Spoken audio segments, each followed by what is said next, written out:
Will it make a difference? Can you pull it up on the computer?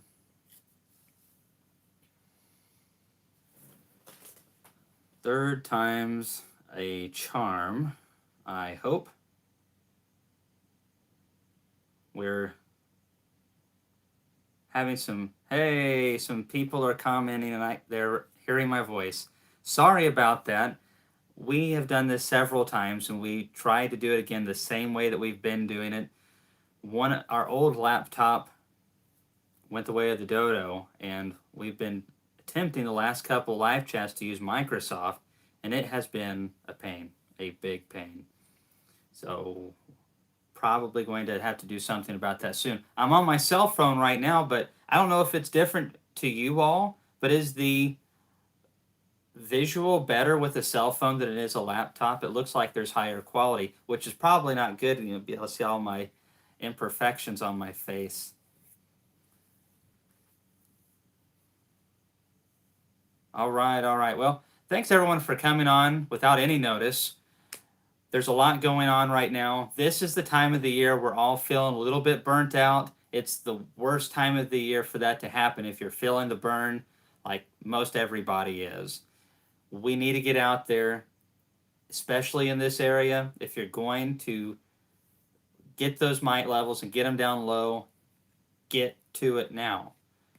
We're washing a lot of 2%, and if you're washing a 2%, that's not going to kill your bees right now, but it very well could in late October and November in this area. Our bees will definitely be brooding late October. Whoops. Laurel's rigging it up to where I can see everyone's comments. My cell phone is posting the comments to a degree, but it only will show like 3 at a time, and so it just goes really fast. On the computer, I should be able to see probably about 20 or so. He doesn't look better, but the video is better. I did see that one. Thank you. And Brian, thank you very much for the $100 donation. We really appreciate your continued support of our YouTube and beekeeping information. All right, Laurel's, she has, well, you're not a redneck, Laurel, but we'll call it redneck engineering. No, we won't. No, we will not call it that. All right, so now I can see everyone's questions. Yes, the post-dearth blues. My 3 hives had 30 count. Woo! Time to drop the hammer and then some. We see the gray hair. That is from all the beekeeping, I promise you. It's more stressful than children. And well, okay. I better be careful. I'm off to a bad start. Laurel's over here giving me the eyeball. All right, so we have a lot that's been going on. August and September, we've got to, like I said, get those alcohol washes done. We've got to get those treatments on. And it makes all the difference in the world. Even if you wash and it's just a 1%, I would go ahead and give them a soft treatment. Do some oxalic acid vaporizing to keep them at 1% or lower. And maybe throw some Apivar in there. You can use other treatments as well. I usually look at it, it doesn't justify for me to use thymol, something that's going to disrupt the brood nest. I guess formic acid would fall into that, which I have some updates on the formic acid. It disrupts the brood nest so much. We actually, in the formic acid group of the test yard, are going to be using Apivar. It's been too hot. I talked to Nod, and I want to say thank you. They did not ask for us to give them a plug. They just sent us some free product because they want to see research done on their formic acid. We will find a way to use it next year. I think the only way that I'll be able to use it in my location is to probably apply it in March or early April, and then apply it as a cleanup in late September or early October. And I'm going to probably see if that'll work for me next year, but all summer long I have not been able to find any time period to use the formic acid. So we will be actually using Apivar. The USDA labs are conducting a test with 100 beekeepers, and we are one of them, to be able to see if there is amitraz resistance going on. And Apivar is the product that's being used to test that. So our experimental yard colonies in the formic acid group will now be for Apivar testing to see if there's amitraz resistance, and also we shall see, does it reduce the mite loads as good as it says that it does. Is 30% recoverable? Jason asked. That, I don't know if you've seen the videos where I showed the colony that had that insane mite load, which was higher than what you're talking about. It did recover. I did requeen it. I treated it with Apivar and several rounds of oxalic acid to get it down. And it was extremely weak. Came out of the winter with maybe 3 frames of bees. It took them all spring long just to get anything going, any traction at all. But they did survive, and they are a powerful colony now. That's at least 2 queens removed, though. So a lot has happened since then. All right. Do you stop feeding before the fall flow? I actually don't. I feed up to the fall flow because I want to keep those bees laying. The bigger that population is, the more they can capitalize on that fall flow. And our fall flow is not near as dependable as our spring flow. The spring, we get so many types of pollen. You can miss a couple things and you still get several more flows. But in fall, it's a short window. And especially in areas this year that have not been getting the rain that they need, the fall flow is not going to be as great as it should be. We have had great rain this year, even throughout summer. I have ironweed and ragweed that are 10 and 12 feet tall at the high end, but most of them are 8 feet or above. That is massive, and they are going to have a massive root system, and they're going to produce those wonderful yellow and white pollens, and also the goldenrod and everything else is going to be producing more nectar probably because of that, as long as we don't get a lot of rain during the bloom. We have goldenrod blooming right now, and ironweed and ragweed. A lot of people in my area are saying, hey, the fall flow has started. No, it has not. There is a trickle coming in. Now, maybe in some parts of Tennessee, but I have buddies who are down in Chattanooga, Memphis. They're telling me the same thing, that they're seeing a little trickle coming in. I'm seeing some pollens. I am not seeing any nectar whatsoever right now. Robbing is as high as it's been all year. I think right now we're probably getting maybe 20 to 25% of the pollen coming in that colonies need to go full throttle. They still have some bee bread, so it's not like they're dying or anything. They look really good, but there's definitely not a strong flow. The early goldenrod is blooming really good. Bees just don't use it a whole lot.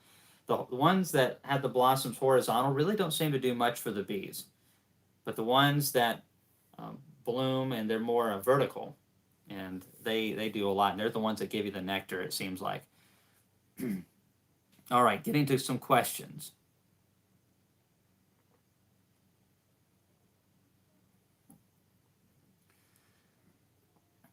Kamon, how late do I do splits and requeen? Northwest Indiana. So if you're up in the north part of Indiana, you can requeen if the colony has some, if it's still got a halfway decent population, got some okay brood, maybe the queen's just not firing all 4 cylinders, you can get a good queen in there. She still has time to get that brood nest sound and ready for winter, as long as she has a good cohort of bees. You can make splits right now, but they need to be strong. You can't be making like little 2-frame splits and 3-frame splits. Some people, maybe if you have like a kind of a Michael Palmer system where you're running some small colonies over the top of big ones, you can get away with that. But that is a really dialed in, fine-tuned thing to do. And if you don't do it just right, you're going to just lose them, especially being that far north.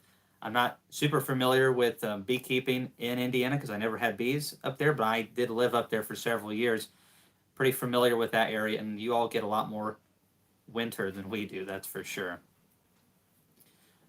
I usually, yeah, everything's doing good. Maybe a little bit more of this, please. And, where was I? I make splits here as late as August. But there is a big difference in performance between the ones that I split in July versus the ones that I do in August. The ones that I do in August don't get it near as big. In ideal conditions, I can maybe get them 8 frames strong if I make a strong split. When I say strong, 2 frames of good solid brood, 2 shakes of bees. That's what I did with the Michael Palmer queens that I got in July. And I took them second week of July, and 2 frames of brood, 2 shakes of bees, a frame of honey, and then some of the extracted deep combs from our honey production, put them in a single, and right now they're averaging about 6 frames on the small side in size. But hopefully by winter they should be a nice packed single. I prefer to make splits a little earlier. What's the bottom line on using Apivar? Asks Mr. Stan Gore. So I don't know yet.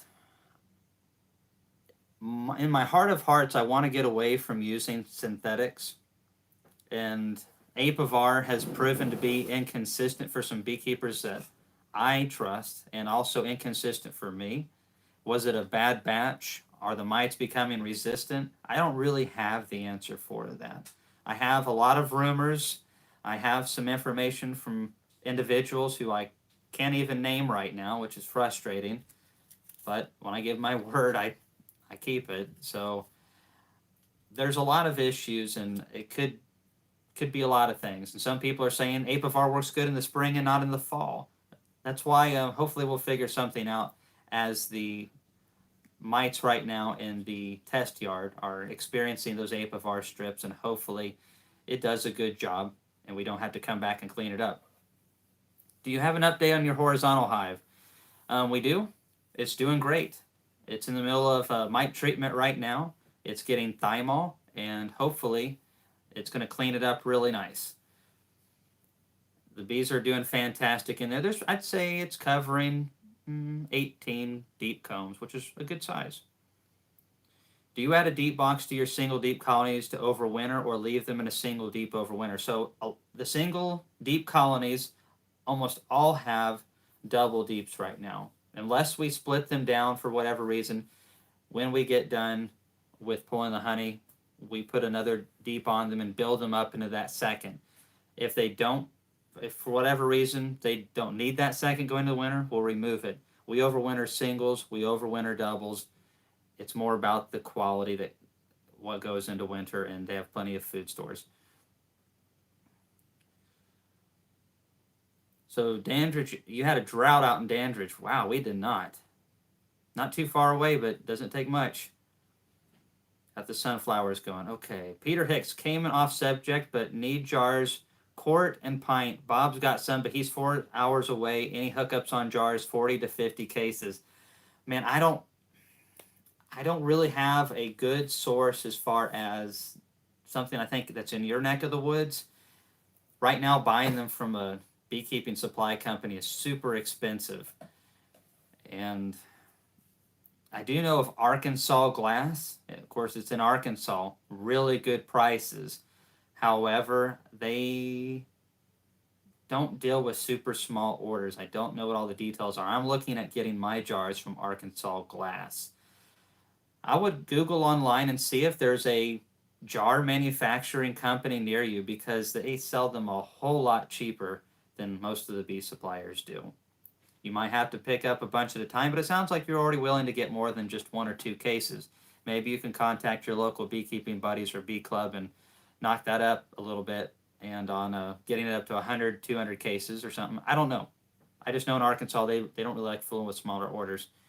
I really don't have a lot of suggestions. Other than Jason Dotson in Columbia, Tennessee has some good prices. However, he can't hardly get lids. He's like, I have jars like you would not believe, but I can't get lids for them right now. Our economy is just all shook up because of gross mismanagement. I order from Arkansas glass all the time. Minimum order of $500. Desmond Simmons. Hey, Desmond, thank you for that comment very much. And that just shows you right there how valuable it is to collaborate with other beekeepers. It's my favorite part. I think I like it almost more than the bees. It's fun. You can learn so much more. I can't tell you all the cool things that I've learned in the last couple of years with this YouTube channel.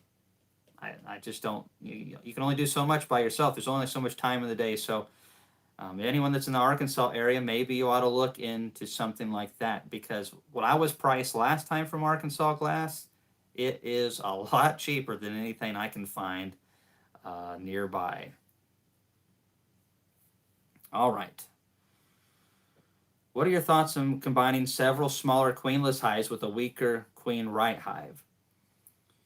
Northern Alabama. Okay, that makes a little bit of a difference. There's still some time left. Combining several smaller queenless hives with a weaker queen right hive. Yeah, you might be able to do that. Then again, if it's a weak hive and you're combining more queen, not queen right colonies to it, you're putting a ton of bees in there that are in an ill mood and not in a healthy balance. Especially if you're putting it on a weak colony, that can be a problem. So I would maybe cage the queen and then let them and feed them if you do that combined. I don't even know if that would work. I'm not sure I would risk that queen on that myself. What I'm doing right now is I'm going into colonies that are 8, 5, 6 frames strong, and the queen's not good. And I have all of our last mating nukes that are about 2.5 to 3 frames of strength with a good queen, and I'm going into those 5 to 8 frame strong colonies. If they're stronger than that, that's fine too. The queen's not good. I have one in the yard. It produced over 100 pounds of honey. Fantastic colony. It was the one that I pulled all the pollen from this year. Well, I did the pollen video on this year. It had a supersedure going on. I left them alone. Queen never came back.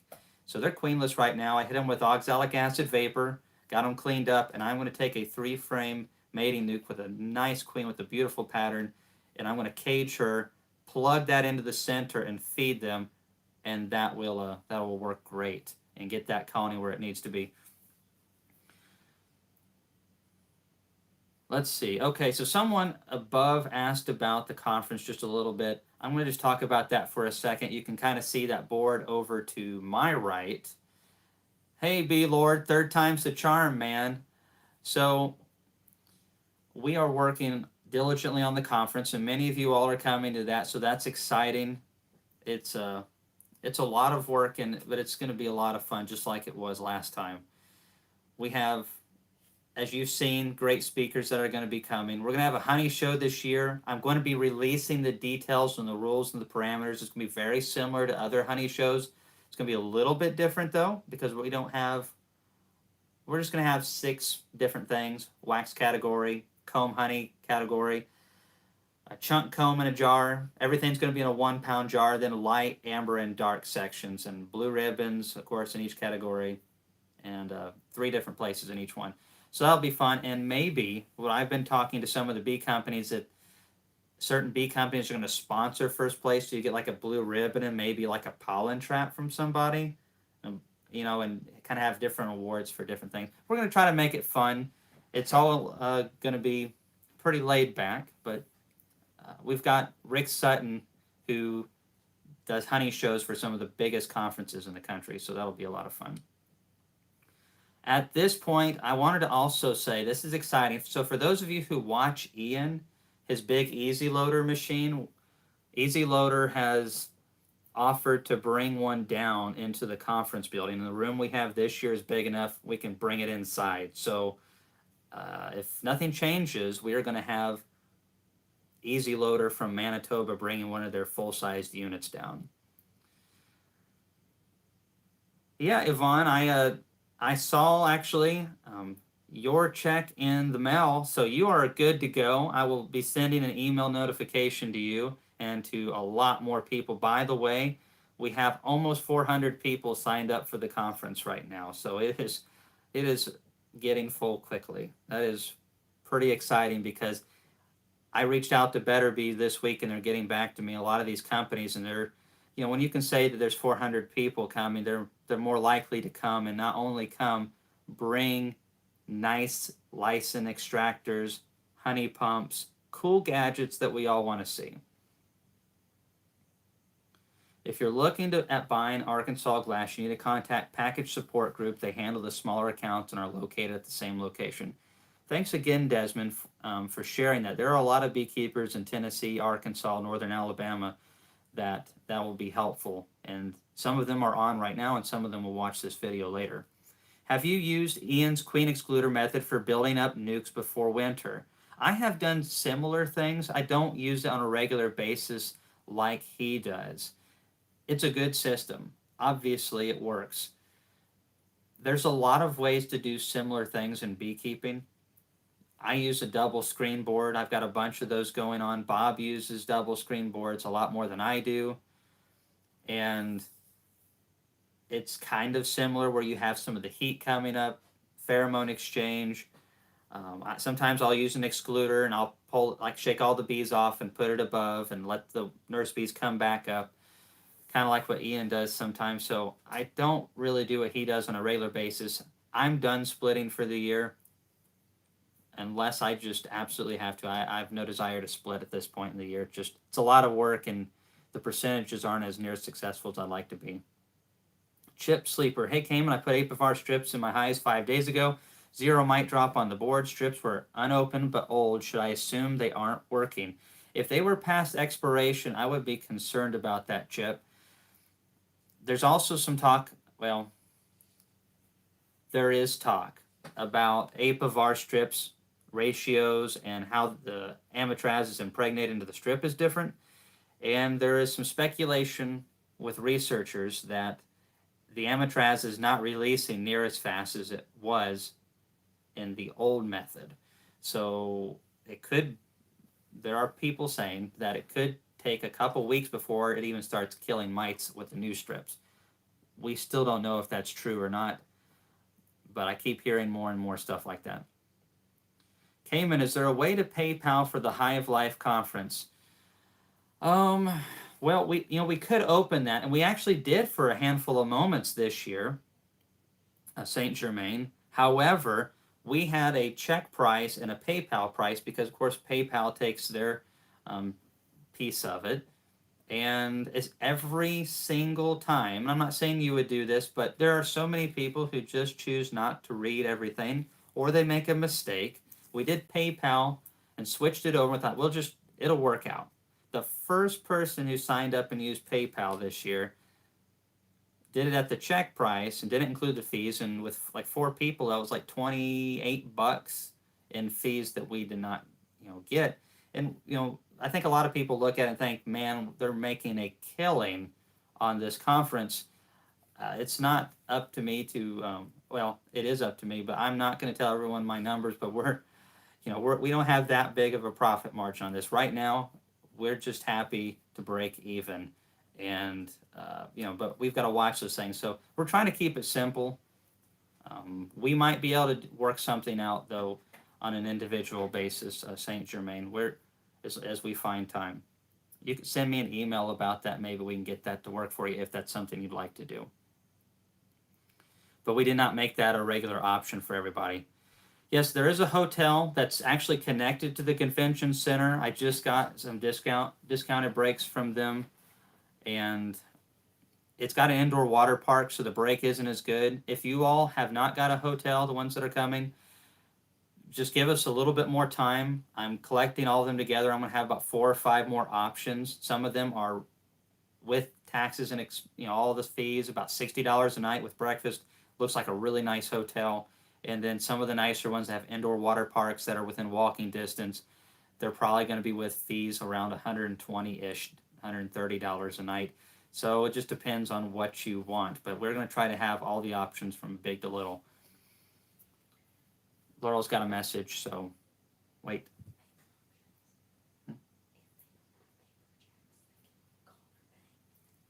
Okay.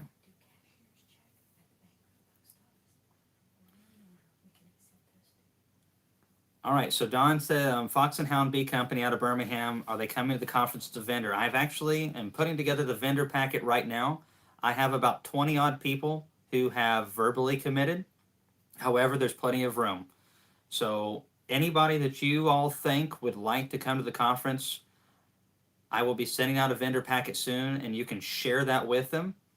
And if they want to, they can come, and we will have room for them.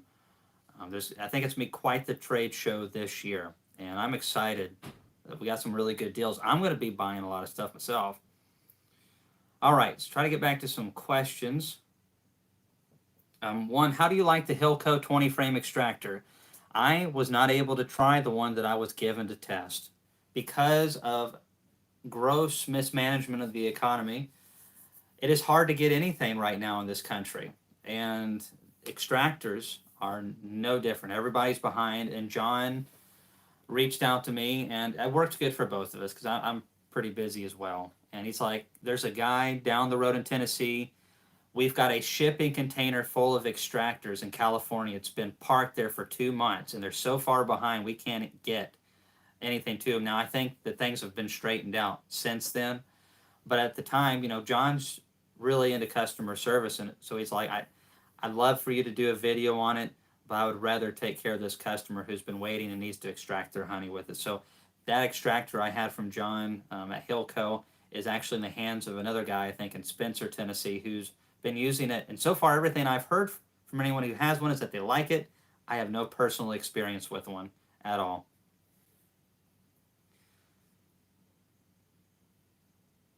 Yeah, I didn't get it. I didn't actually purchase it. He was going to let me test it out and try it, and I agreed to do that. And we ended up getting into that other guy. Right now, I've got that Cowan system, and whoo, yeah, baby, I love it. What's your thoughts on Max in early September?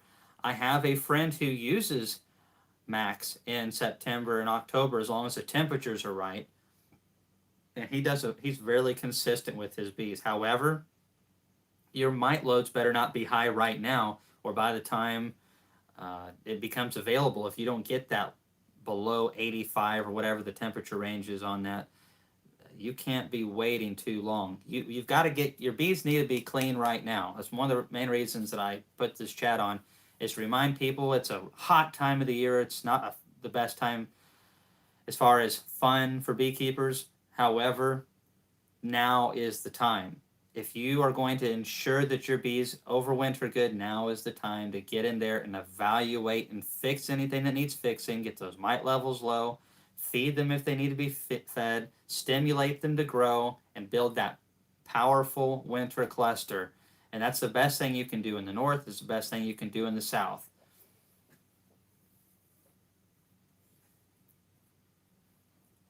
Yeah, gross mismanagement. It's true, Jason. So Peter Hicks seems to like his Hillco. I've heard from 3 or 4 people that have had them that they've all enjoyed them, and Troy says he likes it as well. And Hillco is going to be there, and he's going to have some really cool deals and a couple new products that aren't on his website right now. It's going to be a lot of fun. Titans, Buccaneers, they're preseason games. Okay, I haven't had time to. I don't have TV either, so I guess I don't know what's going on. I do have a TV, it's just not connected to anything. Let's see. Where is the conference going to be at? It's going to be in Sevierville this year because we needed a bigger venue. We have already passed by a long road what the place we were at could fit. And we've looked around. This one is going to enable us to be able to have at least double the amount of people that we had last year, and it's a good thing too. Hillco versus Dadant extractor. I'm going to go for Dadant. First of all, I've never used a Hillco personally. Yes, they're cheaper. Dadant extractors are made in the USA. This is pretty cool right here. So I purchased my Dadant extractor 13 seasons ago. It was a 20 frame. I sold it this year. I actually traded it to the guy that I got the Cowan system for. And I sold it for just slightly under, just barely, what I purchased it for all those years ago. But it's worth that. It's in great shape. Everything's been good on it. I've had to replace the 40-cent fuse twice on the thing. Woo! Big expense there. I like the strength of the stainless steel, and they maintain their value. And he's going to use it.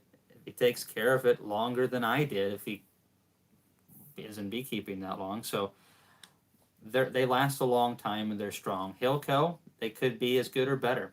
I don't know. And I just I err on the side of USA made. They retain their value a lot better. They always will.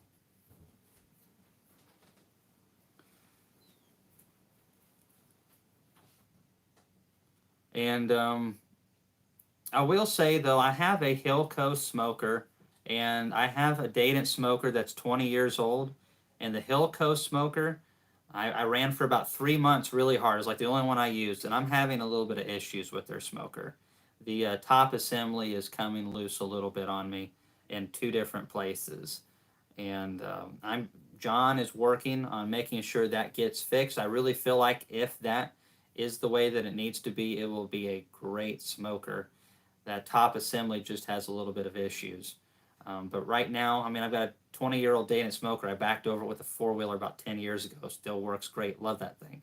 So sometimes you get what you pay for.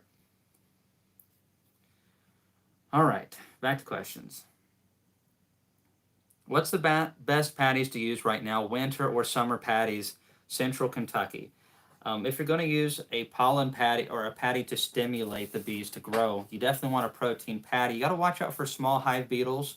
The winter patties, honestly, just provide mostly sugar with just almost not enough protein to make a difference. Some people argue that point, but I really haven't seen any benefit when I fed winter patties with a little bit of protein in them.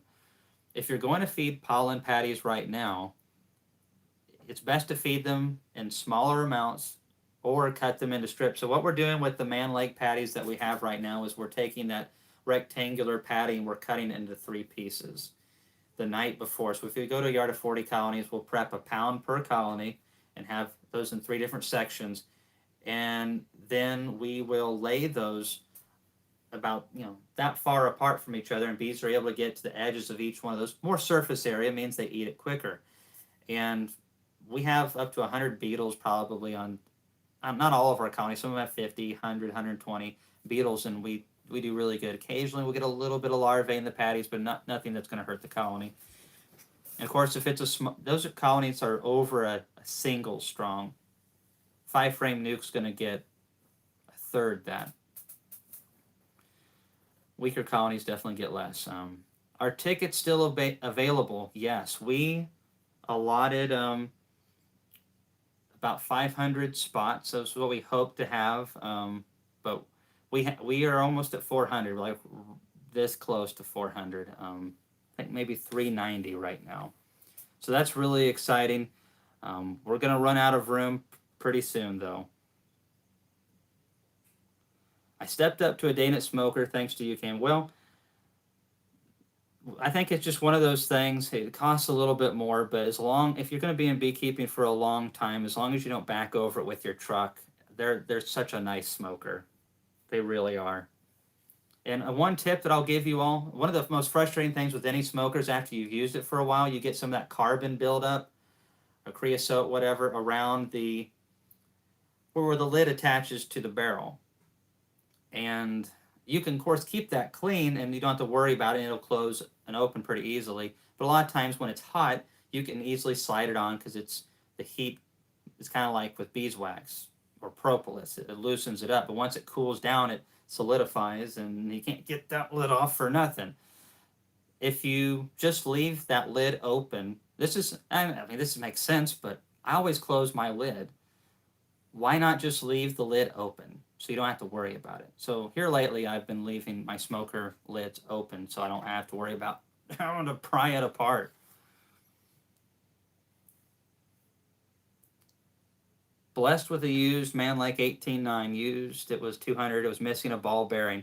Hey, 8 chalk sounds good. 200's a pretty good price for that unit right there. So how easy was it to be able to source a ball bearing and get that fixed out of curiosity? Hey, Kenneth, Keem, you treated with formic acid 7 days ago, had 20 mites on each board. When should I treat again?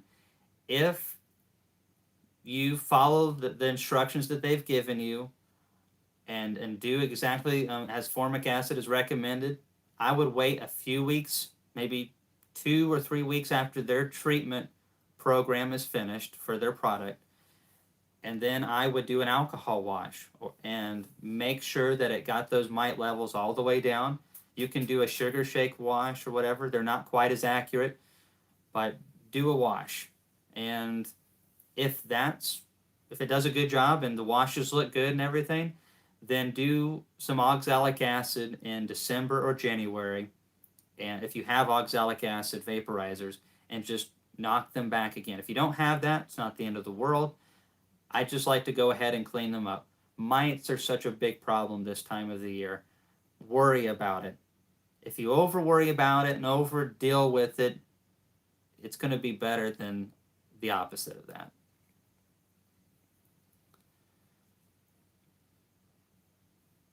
Ditto on the smoker. Mine started acting up today. Yeah, I'd only used mine about 2 months. Now, granted, probably what my smoker went through in 2 months is probably what the average hobby beekeeper is going to go through with their smoker in a year or so. But still, I mean, a year's not long enough. Like I said, I've had Dadant smoker. I have 3 of them, Dadants, and one of them's 20 years old. One of them's probably 7 or 8 years old, and the other one's 3 years old. And man, they're awesome. You ask, why do you have so many smokers, Kamon? Well, Laurel and I need one apiece sometimes when we're both going through colonies. And then we have one smoker that is kind of like our treatment and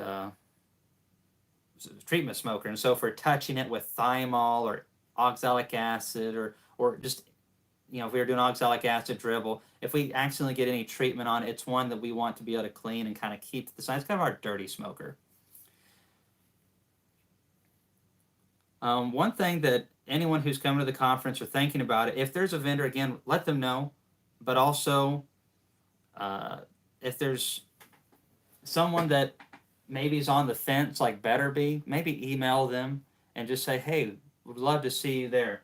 Right now, we're looking at vendors, contacting. Several of these have committed. Some of them are just waiting for us to get back to them, and some of them haven't responded yet, but some of them I just contacted this week. So Better Bee, Maxent, Superior Polystyrene Hives, Dogwood Ridge Apiaries, Hillco, Healthy Bee Patties, Mega Bee Patties. We're going to have probably the Union Bee Company, Hive Butlers, plan on being there, Maple Bend Beekeeping Supply, Swarm Commander, Laura Bee Vaporizer, horizontal bees. Ricky Rourke, nothing changes. He's going to have his horizontal hives there, and they're really nice. And there's some non-profits that'll possibly be there. Miller Bee Supply, which is not a non-profit. Easy Loader, Hat Bee Acres, Dadant, Manlake, Kelly, Premier, Nature Image Farms, Apimay, Blue Sky Bee Supply, Strong Microbials. The list goes on. But some of those, like Better Bee, I haven't got a verbal commitment. I hope we... Oh, I've missed a comment from... sorry, everyone, I'm scatterbrained tonight. Bee Lord, if you're still on here, I am trying to get on the phone with Lyson. I have not been successful. I've called a couple times. And I'm hoping I can get Better Bee or someone to bring some Lyson products. But I would really like to be able to get Lyson here. So right now, I don't have any First Dawn, like... I want to have a sheet for you all, and that's what is going to happen. But I don't have anything like this is all the discounts, and this is what they are actually going to be. I will have that soon. It's what I'm working on right now. Hotels and that are pretty high on my list. Yeah, B Lord. I really think we could do a good job for Lyson. They have a lot of good products, and most U.S. beekeepers are not familiar with them. Some of them are. It's still pretty new. Check with Perfect Bee. They sell Better Bee stuff. Yeah, that would be great. The main thing is I want to have some cool stuff. So Mark says, I alternate oxalic acid with Apivar for spring, but this year I did an oxalic acid dribble treatment middle of summer. What are your thoughts on Apivar in fall and again in spring? That could work. I think Ian is doing something similar to that, not with a dribble. But I think the moral of any treatment story is don't rely on one thing. Use multiple things. Using the oxalic acid and the Apivar, I think makes both products better because they both have different modes of action. I don't think Apivar is perfect. I don't think it's as perfect as it used to be, but maybe even if it is, it's still a good idea to use something else. We definitely don't want mites becoming resistant to anything. Ricky Rorick says we're giving $100 off our horizontal hives at the conference. Wow. So that is pretty awesome. And the cool thing is, even if you don't want one, you get a C one, and they're fun just to look at, if nothing else. And for someone as short as I am, I probably could stick me in there. Maybe we should do that. We could get Randy the Dirt Rooster to open one up, and I can spring out of it. Yeah, so, and a lot of these guys, like Laura Bees, they're putting together packages for the conference, and they're going to be good deals. But I don't want to verbally commit something quite yet on all of these, but it's going to be coming soon.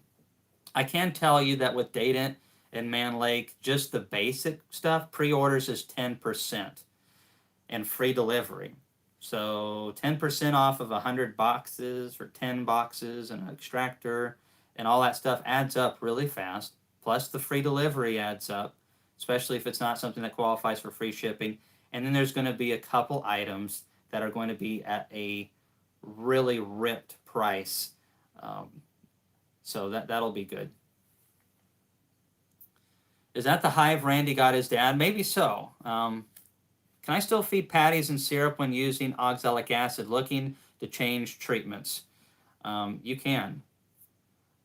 There's some of the treatments like formic acid and thymol that it's not recommended to feed when you're using those treatments. And the reason for that is thymol and formic acid really disrupt the colony. They mess their communication. They're not near as good at defending the colony because of that disruption, and it's easier for them to be robbed. So feeding them during a time using those products could be detrimental. It might not be. I think half of it is just it's better to be safe than sorry. But it's definitely always better to be safe than sorry. Do you think Man Lake will have their pallets of Ultra Bee available for pre-order? Yeah, I mean, they were bringing in some huge things last year, and this year they know we mean business. And yeah, I mean, we did really good for them last year.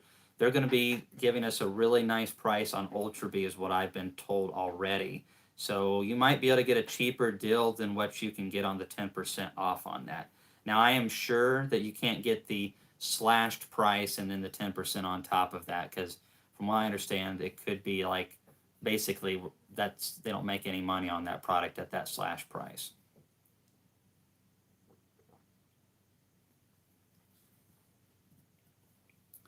Yeah, Mr. Frederick Dunn's going to be there, so that's going to be nice. And one thing that's kind of in the works, and we don't know if we're going to be able to do this yet. It really depends on if we get our budget where we'd like to be able to get it. I'm looking at maybe one of the nights having a really short bluegrass show.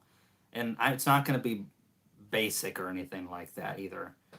These guys have played on the Grand Ole Opry. They're really good. I mean, we're talking at least two of these guys. If Ricky Skaggs or Allison Krauss or any of those big bands needed a guitar or banjo, I mean, they could fit right in. You'd never know the difference. They're that good. They're ugly, but they're that good. I hope they're watching right now. Anyway, so that's something we're looking at having a lot of fun. It's not something that everybody has to be a part of either, but at our conference, it's not supposed to be something that wears you out. It's supposed to be something that gets you great information that you need, that's going to help you keep your bees alive. It's also going to be fun. It's going to feel like a vacation, and it's going to be a fun time. If you don't have fun, then if you're not satisfied, then talk to me afterwards, and we will figure something out. Where and when is the conference? It's January 7th and 8th in Sevierville, Tennessee. And Laurel can put some information in that. I figure about maybe an hour-long bluegrass show, short but sweet. I will even be playing mandolin. So if that happens, and that'll be a lot of fun.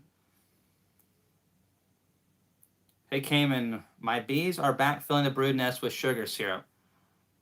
Well, are they laying good? And if that's the case, so maybe lay off on feeding them. And if you have a colony that's maybe low on feed, pull out a couple frames that are just full of syrup, and maybe you can pop some empty ones in from the other hive that don't have as much or something. Why are they plugging up? Is it overfeeding, or is the queen underperforming? Russell Koopman, Kamon, you could do a special session for YouTubers where they can learn tricks from some of the best. Hey, I actually saw that that you mentioned that before, and that's actually on my list of things to talk to Frederick Dunn, Randy, Ian, and everybody else about. That would be interesting. I'm thinking of having a lot of side stuff. That's really, of course, we'll have the speaking topics, but I don't really care if there's a couple different things going on. So I mean, if people don't want to listen to Kamon Reynolds talking about something, I don't care. Go over and talk to the Dirt Rooster. Just make sure he's not laughing too loud, because that really throws me off when I'm giving a presentation. I actually won't be doing most of the presentations or anything like that. It'll mostly be Rick Sutton, Bob, and Ian, and Kent Williams, and guys like that. Does the venue require masks? No, not in Tennessee. And we also have planned for plenty of room for social distancing if the state, for whatever reason, decided to require that. We have plenty of room to spread out. That's why we switched to this place. Also, we just needed to expand because we didn't have enough. Anyone who came last time knows that there's no way we could fit 500 people in that other conference. Dance floor for clogging, Charles. I draw the line at clogging. No, if you can clog, knock yourself out.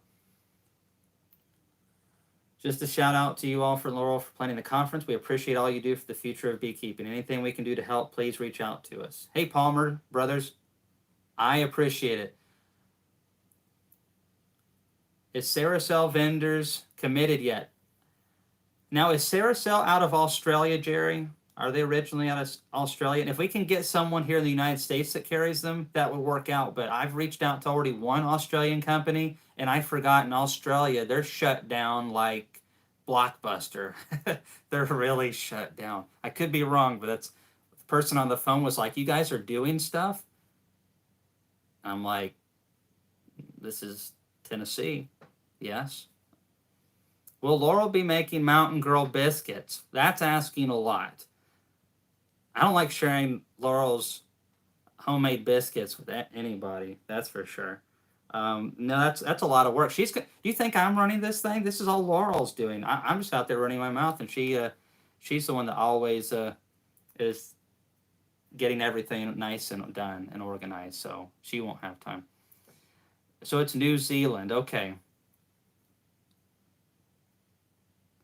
Mountain Girl biscuits, they're like cat head biscuits. If you never looked into it, type in the word cat and then head and then biscuits. It's an old mountain thing. Big old biscuits, butter, honey. You may die young if you eat a lot of them, but you'll die happy. You know, that kind of stuff. Better to die young and happy than old and miserable, is the way I look at it. All right. I'll get back to some questions. Sir, we have murder hornet problems. What will I do? And, well, what I've been hearing, and we don't have the Asian hornets here, but a entrance reducer that the bees can get out of, but the hornets can't get in, I would say would be the first thing. Obviously, the murder hornets can still attack them mid-flight, but at least they can't get into the hive and start attacking the nurse bees and attacking the brood. And so that's a great line of defense. Now, the next step that I would take is seeing if you could find some traps online. I think Richard Noel might have a video or two on that on YouTube. And find out where their nest is. And, you know, here in the United States, or at least in the country, a little bit of kerosene never hurt any yellow jacket nest I came across. I like to leave those kind of things alone, but if they're around my house and my kids, they gotta go. Jennifer King, I did not see your question. I apologize. You know, if I missed your question the first time, just try again. Let's see here. Yeah, I'm scrolling up a good ways. I still don't see it. Maybe try again, Jennifer.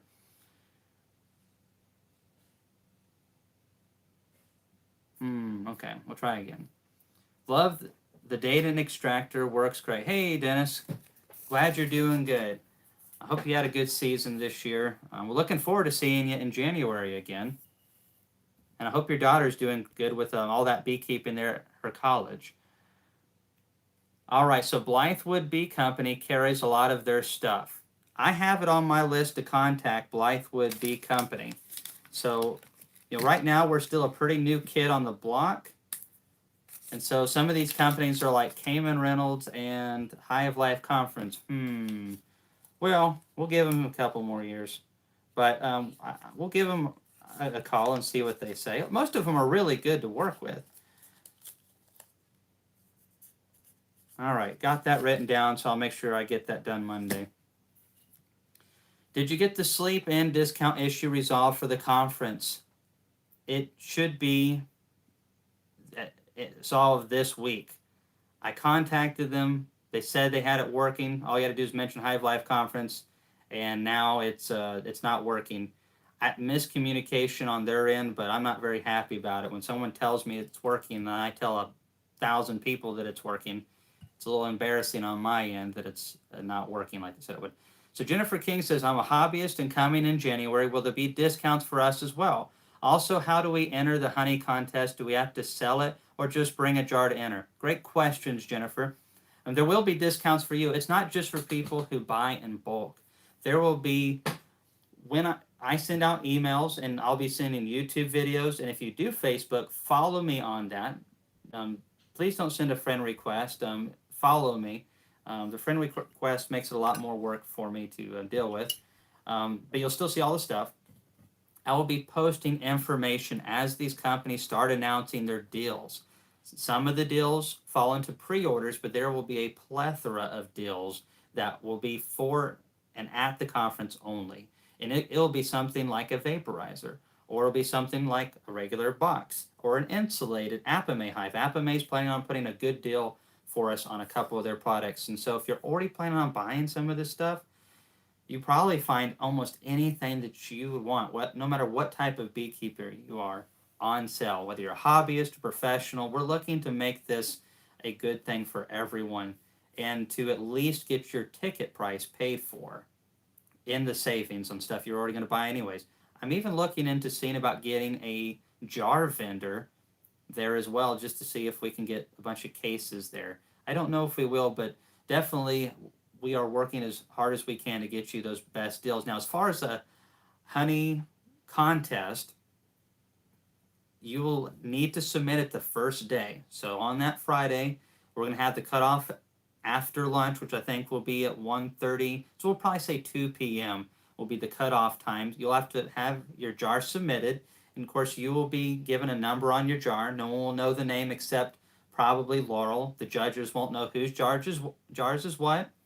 I prefer competitions that way, so nobody knows whose jar is entering, because it creates a system that can't be biased. And then you will get your jar back at the end of it, and if you place, you will get a ribbon, and I'm hoping maybe we can get a company or two to kind of sponsor maybe a small gift as well to go with the blue ribbon for the conference. And it'll be a lot of fun. The cool thing is we're going to get to see honeys from all over the country, and right now, borrowing nothing crazy happens, we will have honey from the other side of our country and some beekeepers from Sweden and Canada. So already some out-of-country people signing up, and that'll be fun. Hey, Brian Reese, we are going to be using a 1-pound jar. So I'm sorry this is kind of late.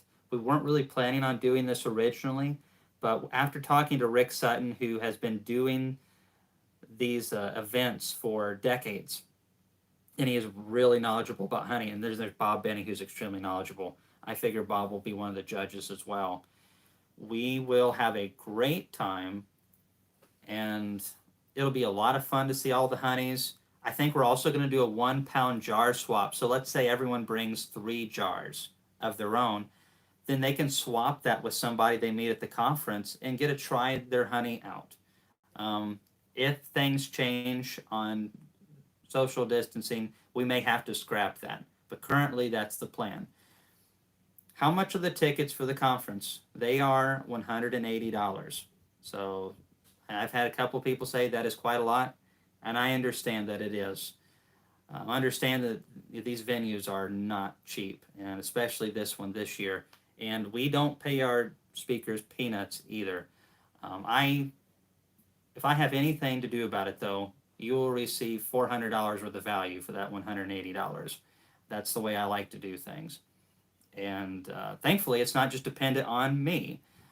We have some great speakers, great vendors. We're going to take care of you. But yeah, everything's going to be in 1 pound. It'll be a lot easier. All right. What are your thoughts on bug foggers versus vaporizers for oxalic acid? The bug foggers have not been proven to work. What little research that has been done on the foggers has shown that they do not kill as good as the vaporizers do. There are some cheap options out there for them. One of them is going to be at our conference, and there's going to be a nice little discount on those. But there's other vaporizers out there, pan vaporizers. I wouldn't trust the foggers. Those have become popular mainly due to the publicity they've got on YouTube on how good they're working. And hey, look at me, I'm treating this hive here. But nobody I know that keeps bees successfully uses one of them. And I think there's good reason for that. Professional beekeepers are looking for as many ways to save money as possible. So trust me when I say that if you see a hobbyist doing it, there's a good chance a professional has tried it. They're not really any different from any other human out there. They're trying to save a buck, but usually they test it and they find it doesn't work and they move on. The best way to make sure something actually is doing what it says it does is to use it, but take an alcohol wash beforehand and then take one afterwards. No one likes to do it, but it will tell you a lot more than any scientific paper will, anything, in my opinion, because there's been scientific research that was supposed to be valid 5 or 10 years ago, and it's not valid now on some of these treatments. Oxalic acid especially.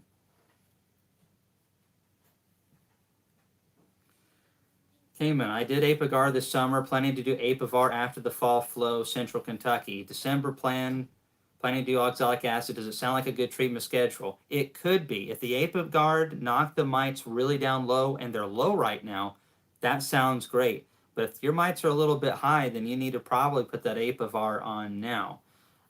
It all just depends on the mite levels.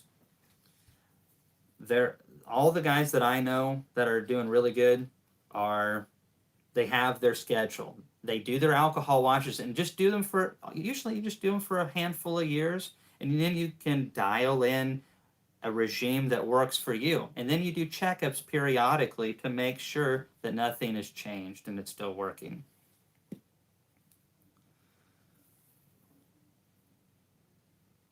Let's see, do you have plans to switch over to medium supers? How are you going to handle your old deeps? Hey, John, hell, totally. We are going to be switching over to medium supers. We just extracted, I think it was 31 deeps down there, and I think I have 100 or so mediums, and I've almost got all of the honey extracted. We're doing a video on it. We're just so far behind on everything. Honey flow's been good this year. The deeps, they're great in a lot of ways, except when you have to lift them. I love the efficiency. They're more cost effective whenever you run it through the uncapper, when you sling it with the extractor. Every time you grab a frame, you're getting more for what you do. But it is so hard on my back. And, laurels as well. And I'm dealing with hundreds and hundreds. I don't have a nice forklift to be able to pick things up and drive it into my extraction area. So everything is by and large. I have that little lifter and it helps a lot, but it doesn't help enough. And I've got to get away from that. We are going to go to mediums, and we've kind of topped out on our bee operation anyway. So what we're going to be doing in regard to your question is we are going to be selling off some of the combs and nukes. And we do like to run double deeps for part of the season. I'm going to try to sell off some singles as well as we get too much excess of comb. Next year we'll sell more singles off. But I'm still fine-tuning some things, but I've got plenty of comb right now, thankfully. So I'm in pretty good shape. It's a wonderful spot to be in. Hey, Hi-Fi, how you doing up there in Kentucky? The new extraction setup is awesome. I can get 10 times the work done, 30% of the labor involved. It is unbelievable. I'm loving it. Honestly, I don't know how I would have been able to handle this year without it. Our honey flow was really good, and we're just so far behind trying to keep up with everything in the conference. Thankfully, I've already got some helping me on the 2023 conference, so the burden should be a little bit lighter on Laurel and I this coming year. Jennifer King says, I'm wanting to try my hand at raising my own queens next year. Will there be info about that and maybe some equipment to do that for sale there? Also, what tool do you recommend for that? There will be all of those things. We always will have at our conference someone talking about queen rearing. It is important, and there's multiple ways to go about it. So just one lecture on queen rearing is not enough. This last year we had Bob talk about queens. We'll probably have like Rick Sutton or somebody else talk on queens this year, and we'll have Bob talk on a totally different subject. And but yeah, so we'll be talking about queens. There will be tons of queen rearing equipment there from multiple vendors. I recommend the Chinese grafting tool for new beekeepers. There'll be some there. You can also get them on Amazon too. Curious if that Canadian in Manitoba is going to be live this year. Hey, Jeremy, he is scheduled to be live. He plans to come down, but we have, we're still a little concerned that if things get, shut down towards wintertime a little bit, then, that's out of our control. But he is planning on flying down here. We have like the tickets and everything. So it's going to happen unless they say it can't. And Ian is doing all the right things. Really, he's been vaccinated. So the U.S. does not recognize Canadian vaccinations. It's so stupid. We have people flooding in from Mexico unvaccinated, and that's okay. But we can't get basically our cousins who are a stone throw away to come visit their family. Not that Ian's my family, but a lot of Canadians have people in America that are family over this. It's a little hypocritical.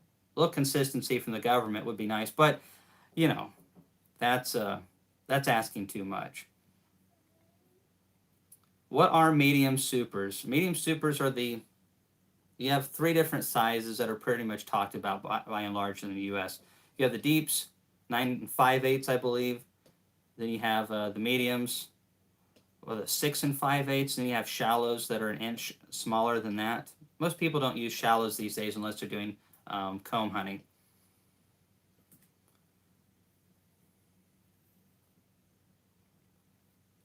Hey, Eric, I purchased every book you recommended. ABC and XYZ of Bee Culture was pricey, but man, well worth it. I do really like that book. It's a little pricey. I like books though, and I'm glad that you liked all those books. I really enjoyed them too. The one by Eugene Killian is one of my favorites. Please give us your thoughts on Apistan. I don't like it. Some people are saying it's been so long since it's been used that the mites have lost their resistance to it. Mites are known to be resistant to Apistan, and it is known for building up in the combs fast and easily. And that's the reason the mites were able to build resistance to it, is because they were exposed to sublethal levels every day where beekeepers have used that product. The reason Apivar has lasted this long is because it oxidizes fast, but these don't. They absorb into wax as they are and build up over time. And there is talk about them mixing with other treatments and actually creating high levels of toxicity in rare cases. So I don't like Apistan at all. And honestly, I'm not sure that they should sell it.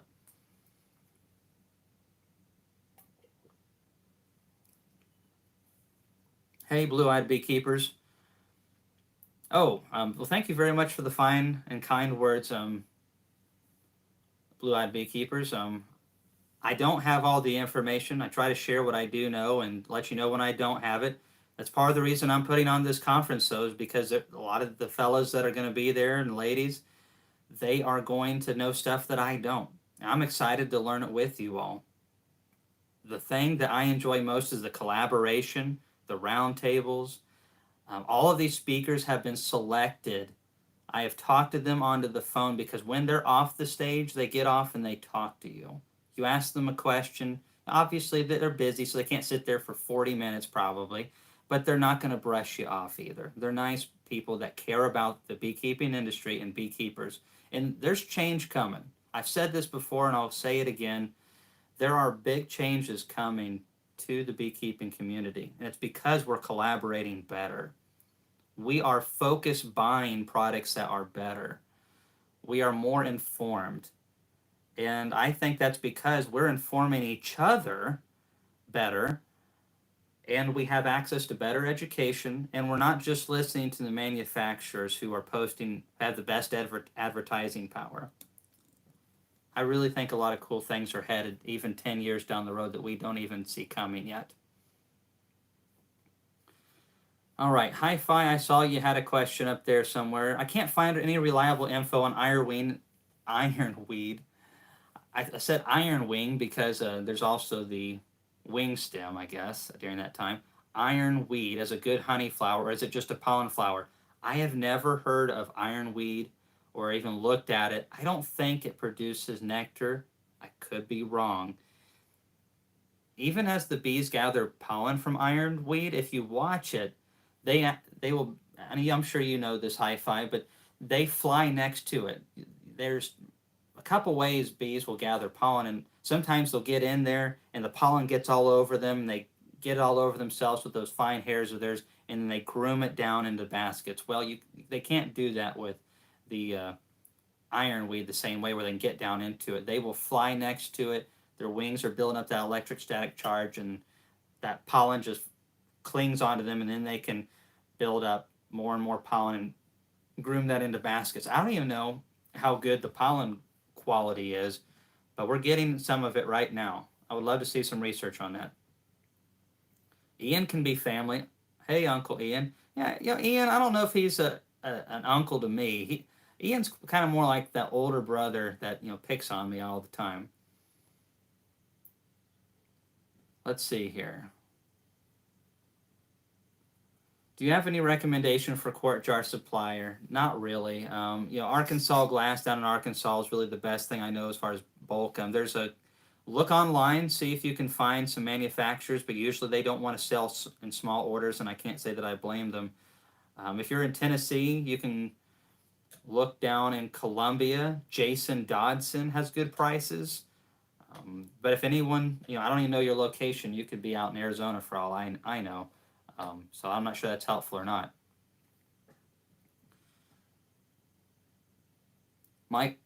Noah says, Mike, stay in hive for 7 days. My question is, when should I do a mite wash to check after the treatment? Well, just follow what they say to do, and I would recommend that you wait 2 or 3 weeks after the treatment. And this is because I think you're going to have some residual die-off, because one of the things that they say Formic does to the mites, as it pierces through the cappings, it doesn't always kill all of them, but it weakens them and makes some of them sterile. So you might take a wash right afterwards and have quite a bit. And I think if you wait a little bit longer, it'd be better. Probably 2 to 3 weeks would be best. Am I the only one who smokes a good cigar while inspecting the hive? Well, Laurel won't let me, so you're on your own on that one, but Beekeepers of old used to smoke cigars and use that as their smoker, basically. My dad and I each run 125 plus Superior Bee polystyrene hives. Looking forward to talking to you and others about the benefits and challenges with polystyrene. We're excited that Superior Bee is planning on having their product there. I've never seen it in person, but I love anything that's made in the USA. And insulated hives, the bees seem to like it quite a bit, especially in summertime. It's cool.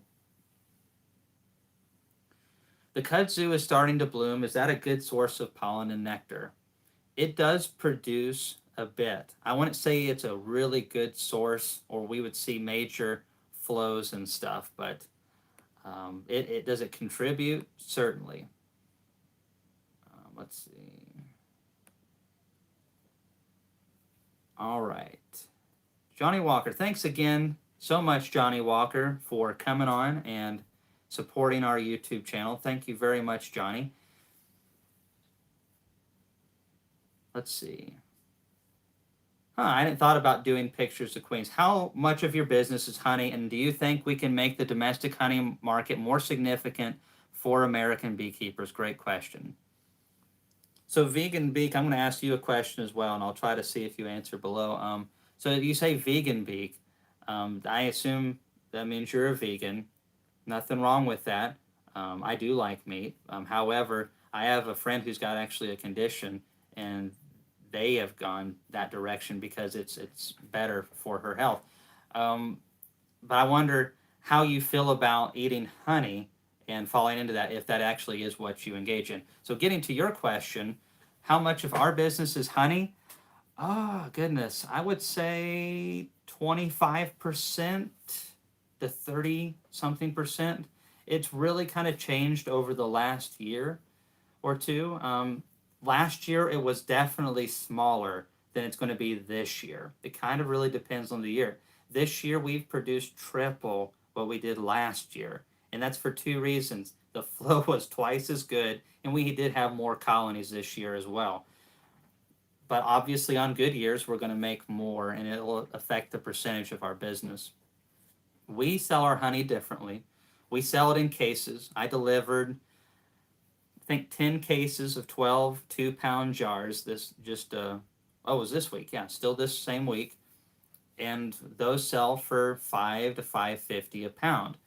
Some people say that I'm giving my honey away. Well, I can bottle that all up in one shot. I can deliver that all in one shot. They pay me all in one shot. That saves me so much time. I'm not saying that everyone needs to do it my way, but it's the way that I do it. We are starting to do some online sales with our honey, so we can get a little bit of that premium price. We're still not charging $10 a pound, but we are getting more than that, and I think that that's probably the direction we're going to try to go. Because I don't care what anyone's. If you can sell your honey for $50 a pound and your customers are excited, that's fantastic. I personally, when you have barrels, it's harder to do that. You have to get more creative with your marketing, for sure. And if I'm trying to sell it for $10 a pound and I've got 10,000 pounds or more, then it takes a lot of footwork to get that moved unless I have a really good social media platform. I do have a pretty good YouTube platform, but most of the people that I cater to are beekeepers, and hopefully we're helping you all get to the point where you have your own honey. So you're probably not the market to buy a bunch of ours. That being said, we're going to try to push a little bit more into the consumer crowd and change that up just a little bit. But I would say this year the honey is probably going to be in that 25 to 30% range. Yeah, probably 30%. All right, vegan beak. I am a vegan beekeeper who has changed my mind on honey. I think it's very important to support our local beekeepers. We can't be vegan without them, and our beekeepers are the real bee advocates. I think that's a great way to think. Of course, I'm a beekeeper, so call me biased. But I do think bees are really important, and honey is a great product for everybody. That's just my personal opinion. It comes straight from the beautiful plants that herbivores need and we need and all that stuff. So thanks for the comment. I hope that maybe answered your question just a little bit. But just because honey is only about 30% of my income doesn't mean that it can't be a large percentage of your income. I know beekeepers who make that like 70, 80% of their income. Just depends on what you want to do. I don't like to spend a lot of time working on my honey cells. What is your favorite queen intro to a very strong hive? Well, it depends. If that strong hive is queen right and it's pretty well balanced brood wise, then give them some feed. Put that queen in there and put her in between a frame of emerging brood and larvae. And don't touch the hive for a week. Feed them, don't touch them for a week. And don't poke a hole in the candy, don't give them a quick release. And then that works really good. But if they're imbalanced or they don't have hardly any brood, then it's really tricky. I don't like introducing queens that way. I prefer to make a small split, introduce the queen into that, and then once she started laying into that really well and has a frame or two of brood, then combining them with a bigger colony. But that doesn't work too good. That old colony just keeps getting older. But I really hate these days using mated queens to requeen big colonies. I almost always do queen cells now. That's not exclusive, but I'd say 90% of my big colonies, when I requeen them, it's with queen cells. It's because it works so much better. The percentages are still really good, and the way I look at it, and then granted, you have to have your own queen cells available. I urge people to start thinking about long-term moving in this direction. Work together as a bee club or with your bee buddies. Start using queen cells more. They make the best queens. As long as the queen cell's nice. If you have that big colony, split it. Double screen board or put one over here, put one over here. Queen cell, queen cell. You have a chance to get two. It's so much cheaper. The queens are so much better. And even if the colony's out of balance, they still work really good because they went out. I guess it's because they emerged from the cell. They went out, came back naturally, and start laying, as opposed to introducing a mated queen in there. It just works better for me. It works a lot better for me. But that's the way I would introduce a queen in those two scenarios. I have 5 hives this year. What should I expect next year if they survive the winter? Well, if they go through winter and they come out really healthy, then you should expect to have to worry about swarming around your honey flow right before and after. So definitely make sure that you're on top of that. We have a saying here, great queens, dead mites, and good nutrition. Those are the 3 keys to successful beekeeping. And everyone that I know that is successful does those 3 things. When I asked Michael Palmer a question a chat or two ago, he basically said those 3 things when I asked him what were the keys to going through winter in Vermont. He just said it in a little bit of a different way because it's true. And then after those 3 keys, though, comes swarming. Because if you have all those going for you, great queen, dead mites, and good nutrition, swarming is going to be the next big problem you have. Typically, if we're going by statistics. But you're going to need plenty of space for those colonies. You're going to need to have supers for them to grow and plan to also probably catch a swarm or 2 that you probably miss or make a split. Watch some videos on kind of swarm control management. There's several different ways to do it.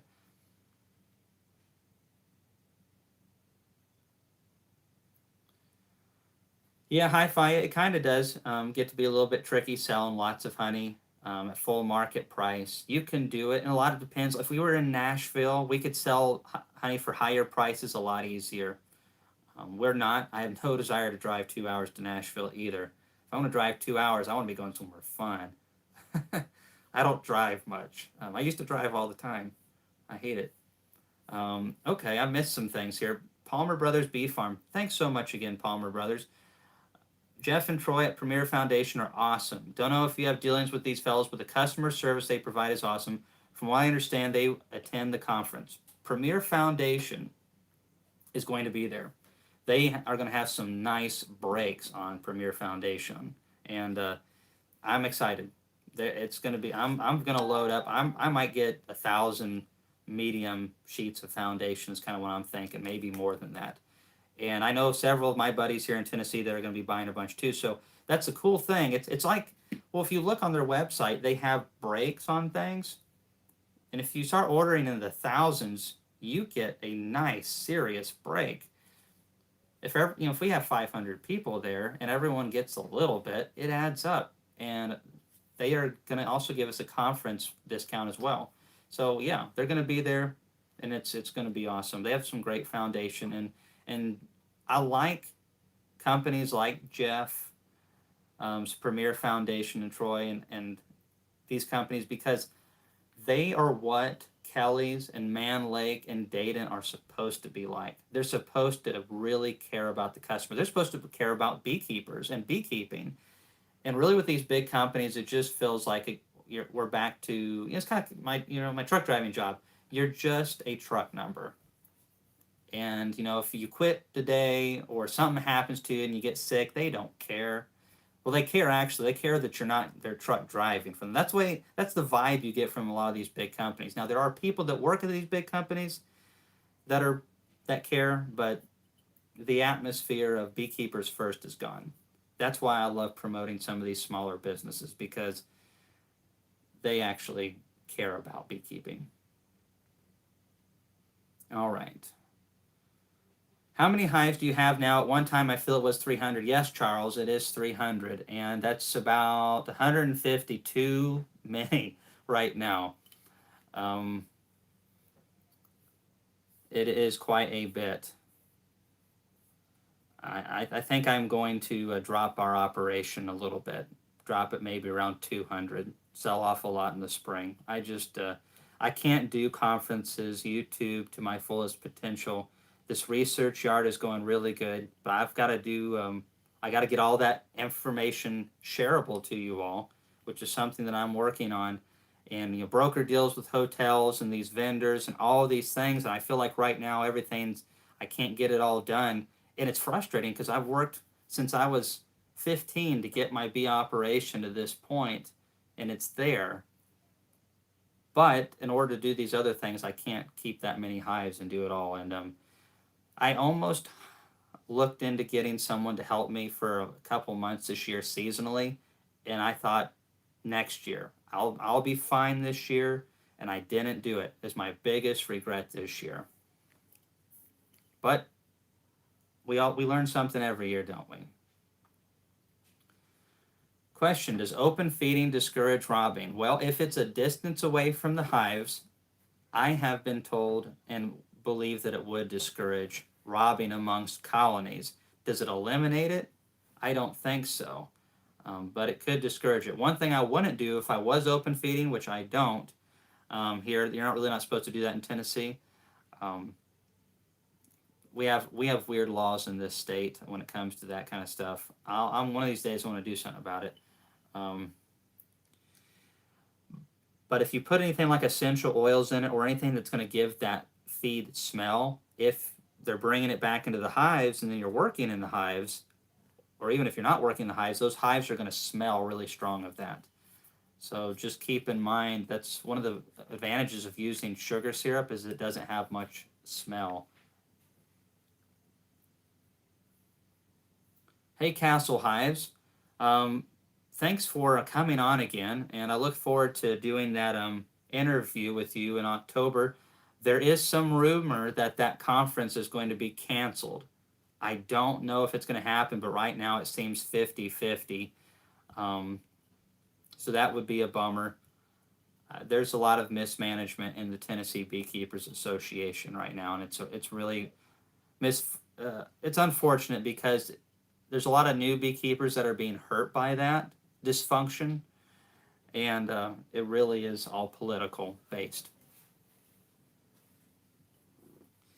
Whenever a corporation or an organization starts thinking about themselves more than they think about the people they're serving, things go down the tubes pretty quickly.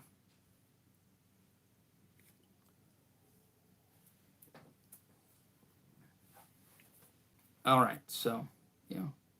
But thanks again, Castle Hives, and I'm sure we're going to meet up at some point if it's not at that conference. By the way, I'm going to be at the Iowa conference, the Iowa Honey Producers Association. It's Iowa Honey Producers Association, and Bob Benny will be there, and I will be there, and there'll be some other speakers as well. And so if you're in the Iowa area, that might be something to look forward to. I'm sure it's going to be great. It won't be as fun as our conference, but if you're close, make it to Iowa too.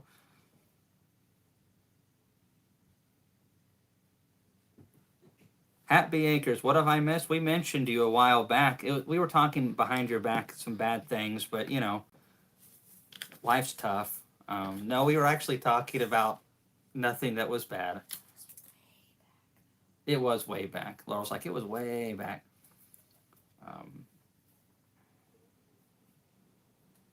Queen cells cleaned up my lane worker hives. Good comment, Alan Lyon. So that's something I didn't mention earlier. The only times that I've really had easy results fixing a lane worker hive was with queen cells. And queen cells, if you learn how to do it correctly, you can produce them for a quarter. Between the JZBZ cell and maybe another doodad or two, probably 20, 15, 25 cents a queen max. And yeah, sometimes you can throw those down into a laying worker colony that's not too far gone, and they'll accept that queen, and then she'll start laying it up and straighten them right on out. It's an awesome thing. Queen cells are underutilized. Hey, Jerry Wilson, thanks for coming on. Look forward to seeing you.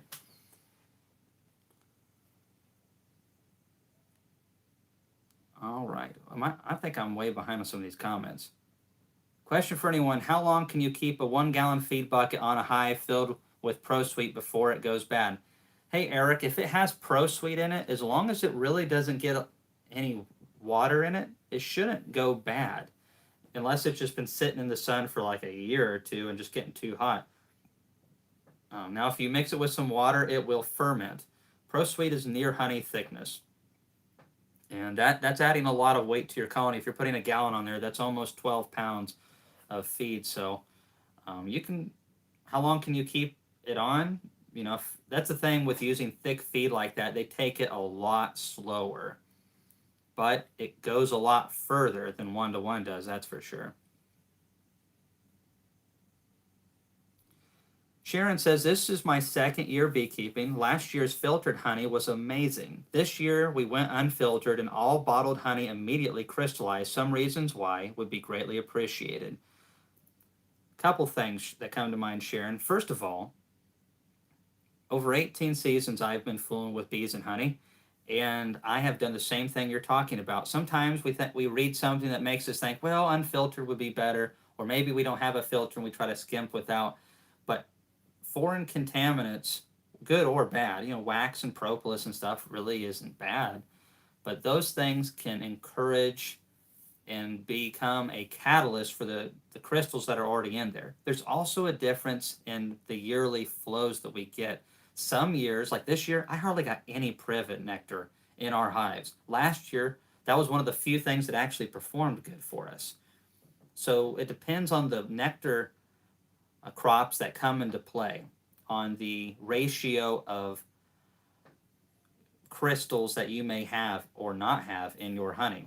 Also, the type of sugars, maybe more fructose, maybe more this, a little bit of that. Ratios. Bob would be an expert to talk on this for sure.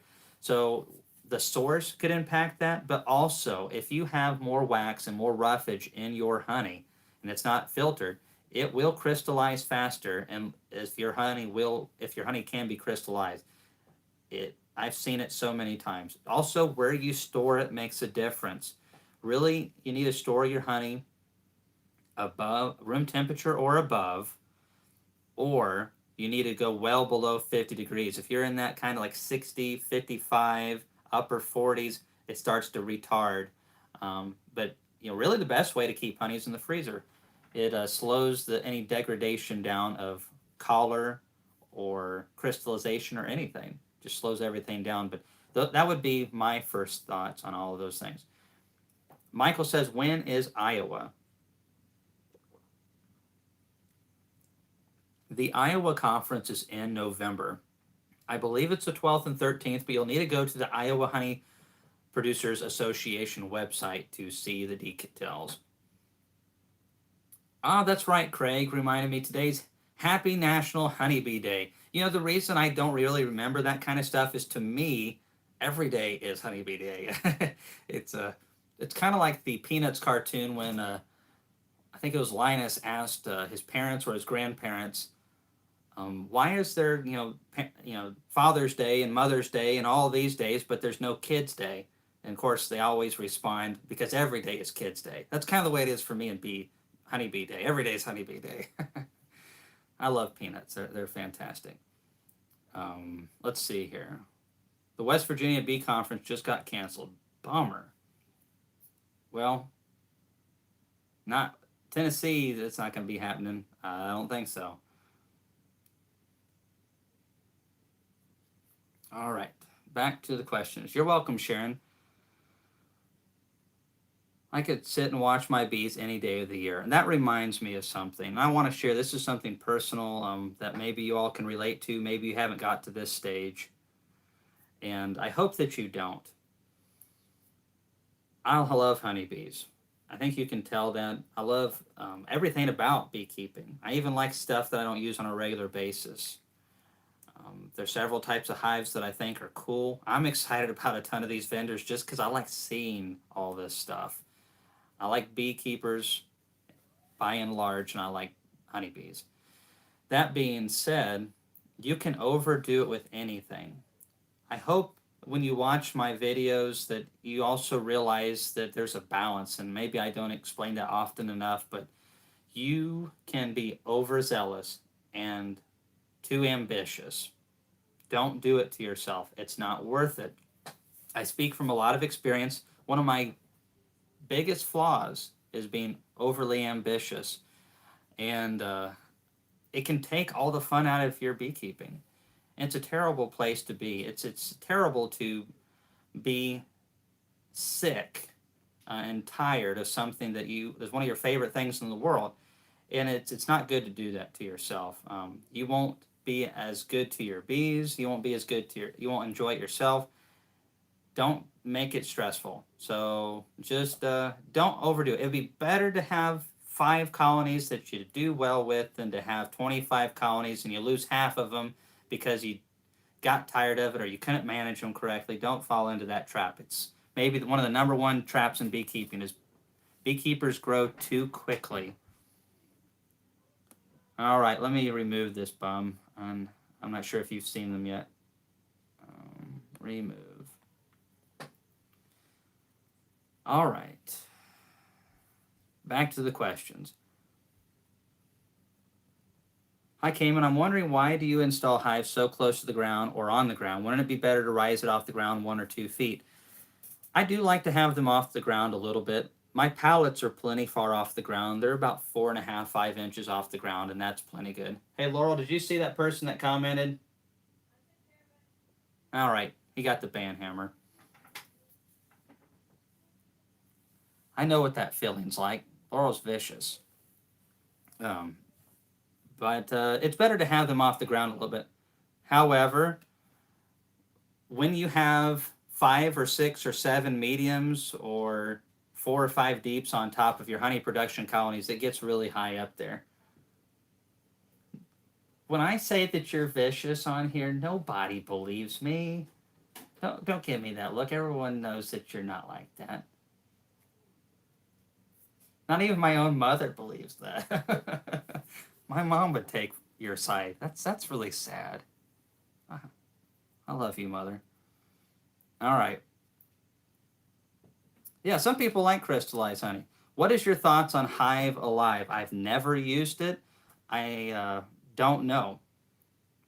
I really don't know. I'm really skeptical when it comes to a lot of those feed supplements. I would love to see a lot more research on it than what has been shown. I've looked into it. I would like to see some universities do more studies on, does it combat viruses? That is really what we could use right now as a supplement that really combats viruses, and when we know reduces deformed wing virus or something like that.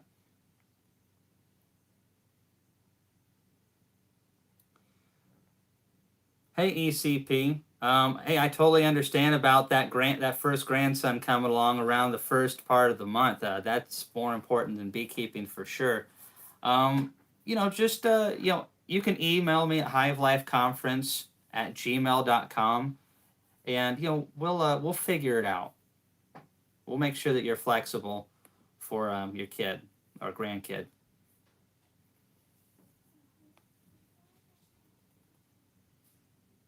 Let's see here. Kamon, go to Iowa during their deer season. Big bucks. I wish my dad actually would go with me.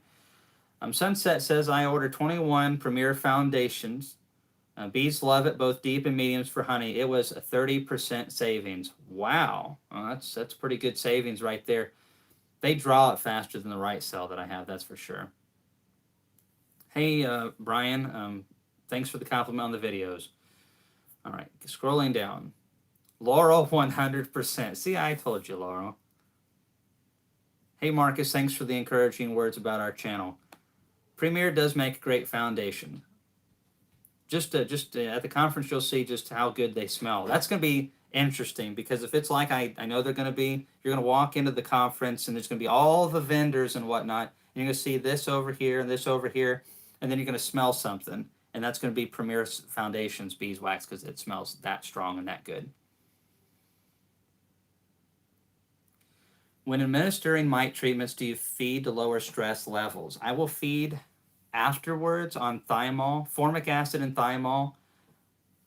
Every one of them that I know of, you're not supposed to feed during the treatment because it can encourage robbing because it blocks all the pheromones really in the hive, and so they don't defend the colony properly, so it can cause robbing to happen. But I would recommend before, pay attention. Treating your mites is serious business. So if the colonies are somewhat light on feed right before you treat, the week or two before, feed them if they need it. Feed them plenty so they're not feeling nutritional stress beforehand. I mean, don't drown them in the syrup, but, give them a good bit so they don't feel any nutritional stress during that treatment period window. And then when it's done, resume feeding if they need it. But if it's a treatment like oxalic acid, Apivar, they're so gentle, both of those products. It doesn't, you can feed during it, you can feed afterwards. It probably does reduce a little bit of stress on those, but those are pretty gentle treatments. I wish Apivar was, I felt more confident in recommending Apivar like I used to, but I'm concerned about the product.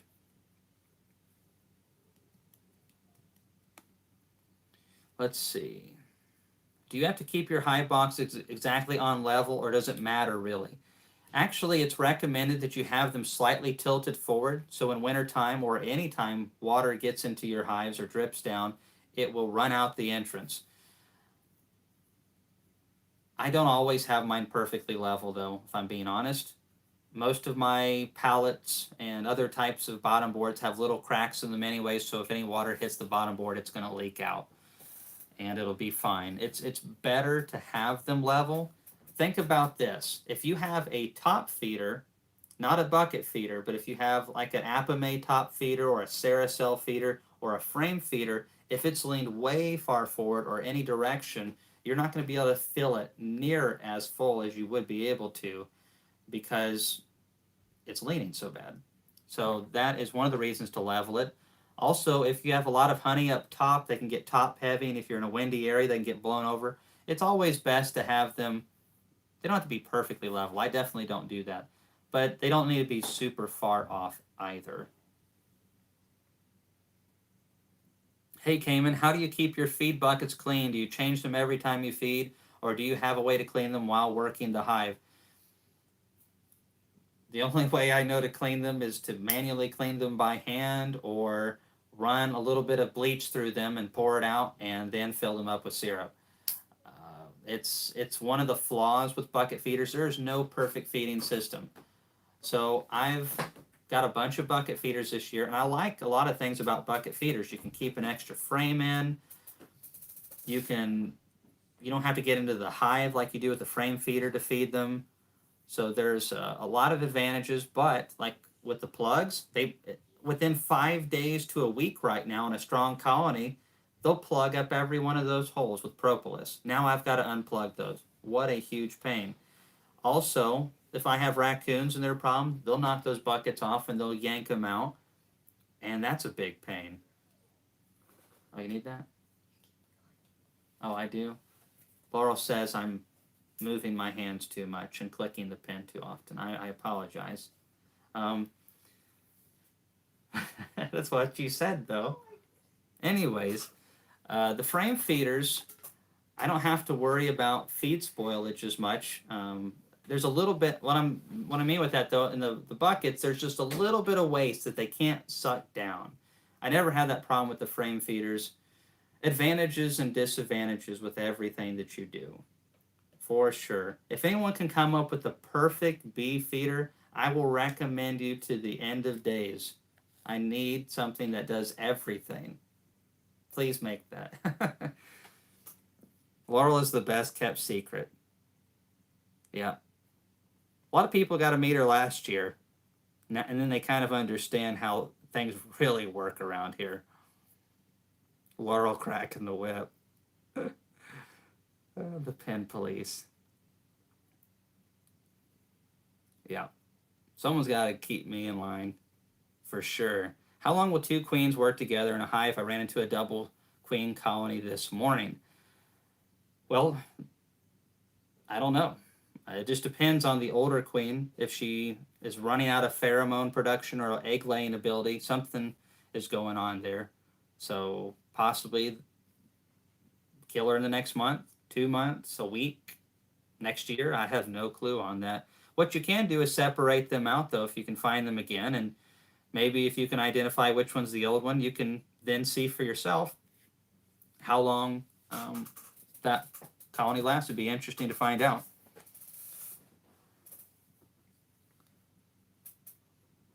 I saw where Bob Benny was doing half doses of thymol, I think, once a week for 4 weeks or something to this effect. Have you tried this? I have not tried that. I've done the third dose of Apigard and done it once a week for 3 weeks and done 1/3 of a dose. Well, I say 1/3 of a dose. So if it's 50 grams, if you do it the original way, you're supposed to do 2 doses of 50 grams. So what I do is instead of having 2 doses of 50 grams, I have 3 doses of like 33.3 grams. And, I probably throw like 35 or 37 grams in there. But I've done that a lot more than I've done the 50 grams. If Bob's doing it, then I'd say it's probably a pretty good idea. But why is Bob doing that? Because the product probably doesn't work good as it is. And there's so many problems with these products that we have available. We as beekeepers have got to start doing more for ourselves. Because I think sometimes that's the only way we're actually going to get the results that we need. I asked a researcher a question. Unfortunately, this was just something between me and him. It wasn't like he said I can talk about it, but it wasn't something for YouTube that I was recording. And I asked him, I said, how long do you think until we can get I said, what treatment would you recommend right now that you think is the best treatment that beekeepers can rely on? And he's like, I don't know. I really can't say. None of them are perfect. And I said, when do you think we will have a good couple of products that we can count on? And he's like, I don't think it'll be anytime soon. That's not what I want to hear. It's not that we can't use these products and make them work, but we need some better options, or we at least need to know how to use them differently and more effectively. It's frustrating. But I'm hoping to be able to try some, get some legal work done on being able to use, I'm saying it all wrong, getting the EPA to allow me to legally use the oxalic acid in different forms, and hopefully see what that will offer. Hey Kamon, I did a mite count on my 3 hives and had 1 mite total. So I did not treat, but I'm debating whether to still treat with oxalic acid in December when they are broodless. What would you recommend? Totally do oxalic acid in December, if nothing else. Do it. and they will build up a little bit between now and then. Also, uh, you just want to get them cleaned up. So all spring, coming out of winter, they're just in great shape. And I'm curious, Jeremy, so you only had one mite between 3 hives? That's great. Have you used any treatments up to this point? I came and got into my hives yesterday. I found 4 capped swarm cells and not sure why. They have a super on with lots of room. Why do they do this, and what should I do with it so late in the season? Hey, Paul, that doesn't necessarily mean that they're swarming. If the hive isn't packed and there's not a lot of nectar coming in and they're not getting plugged up, it might not be a swarm. Could it be supersedure cells where they're requeening their colony? Happens a lot in summer. Maybe if you could elaborate on that a little bit, why you think that is swarming. A lot of times supersedure cells and swarm cells look very similar. And swarm cells can sometimes be on the frame, and supersedure cells can sometimes be hanging at the bottom of the frame. So there are some people that say the swarm cells are only on the bottom. That is not true. Happy Acres. Bob is in warmer temps, isn't he? Yes, he is. He is in northern Georgia. However, he's in kind of the mountain area of Georgia, and so they're not. I wouldn't say that he's probably any hotter than I am here in northern Tennessee with the elevation. Could be wrong, but I don't think so. He's not in the really miserable part of Georgia. When is it too late for the bees to raise a queen? Well, here in Tennessee, I would say we can get good queens in September. Not as good as probably spring queens on average, but you can get a good queen here in September. I've seen them come back in October, and I've heard of rumors of them coming back mated later than that, but I don't like to push this season, Bonnie. You just don't have a lot of time. Really, I think that minimum a queen should be able to lay 2 significant rounds of brood before they start rearing winter bees to make a nice big cluster, and that's minimum. What do you think about clear honey or almost clear? Black locust and honeysuckle is clear honey. Black locust is almost water looking honey. It is extremely light and fine honey. Doesn't have a really strong flavor either. It's good. Hey, there's Greg with Nature Image Farms. He's the guy I got those all these buckets from, and the plugs, and he'll be at our conference. And so if you are going to need any plugs for making your own buckets, or need buckets with plugs or lids or anything like that, they will have it. And Greg's a pretty good guy. He's a Yankee, but we like Yankees, all right. I mean, shoot, we're bringing Canadians down for the conference, so I guess I shouldn't complain. If Ian's on here, I'm sure he's fixing to jump on with both feet. All right, so Jeremy says, started my 2 hives from nukes this year and made a split. 1 mite out of 1,000 bees, alcohol wash. Wow, Jeremy, that is fantastic. Definitely, if you already have an oxalic acid vaporizer, do it in December anyways. There will be mites in there, and it won't be a lot probably, but just go ahead and get them back down to ground zero. Just do 1 treatment per hive, or if you have the time, do 2 per hive. That's what I do on all my operation. And the mites are such a pain, and that'll be awesome. Castle Hives. Tomorrow's my 6th treatment out of 6 for oxalic acid vapor. Doing mite washes before and after treatments. Hey, Castle Hives, let me know how that works out for you if you don't mind. I'd be very interested to see what you have to say. Let's see. Yeah, Yankees are good folks, and you got to realize that I was born in Indiana, okay? Half of my family are from Indiana, and my dad's side's from Alabama. That's where the Roll Tide comes from. But, well, I mean, I could have been an Indiana football fan, but they didn't, especially back when I was a kid, college football wasn't what it is now, and it's still not the same as the South. Todd P, baiting Ian, I never would do anything like that. Trust me, if if he comes to the conference unprepared, he's going to be in trouble. Let's just put it that way. In Tennessee, we like to cut up and have a good time. But Ian's got a great sense of humor, too.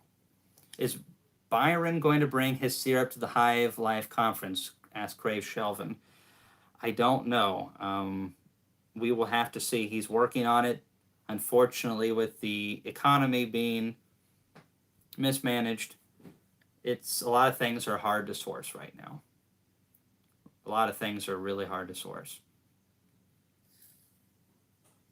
And the taxpayers get to suffer the most.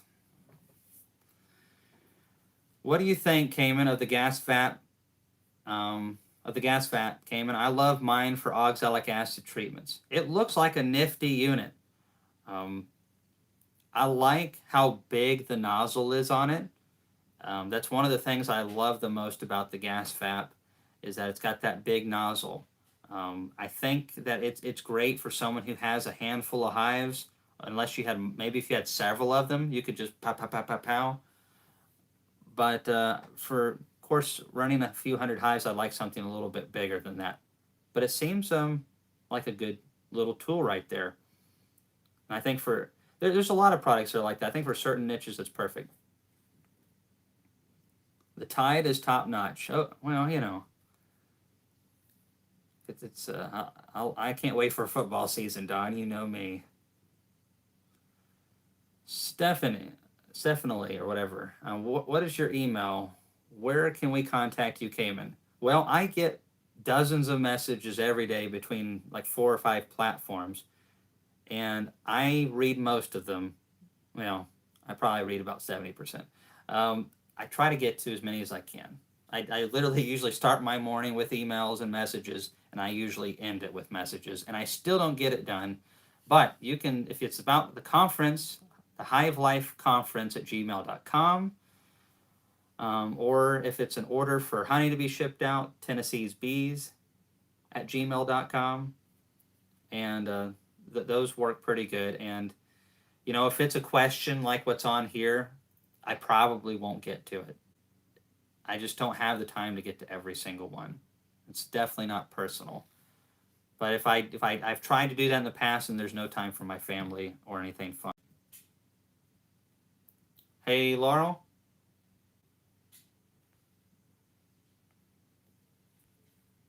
Oh.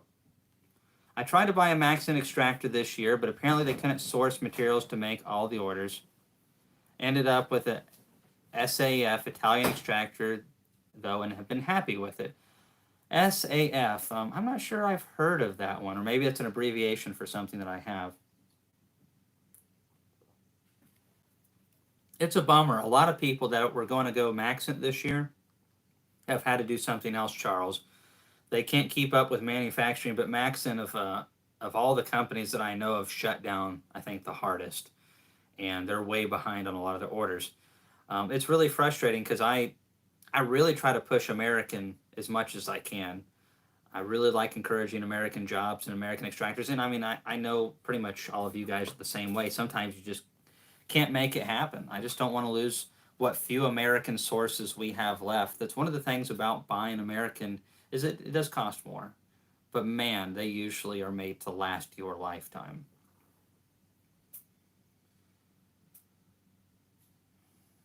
So Paul asked about a swarm cell question.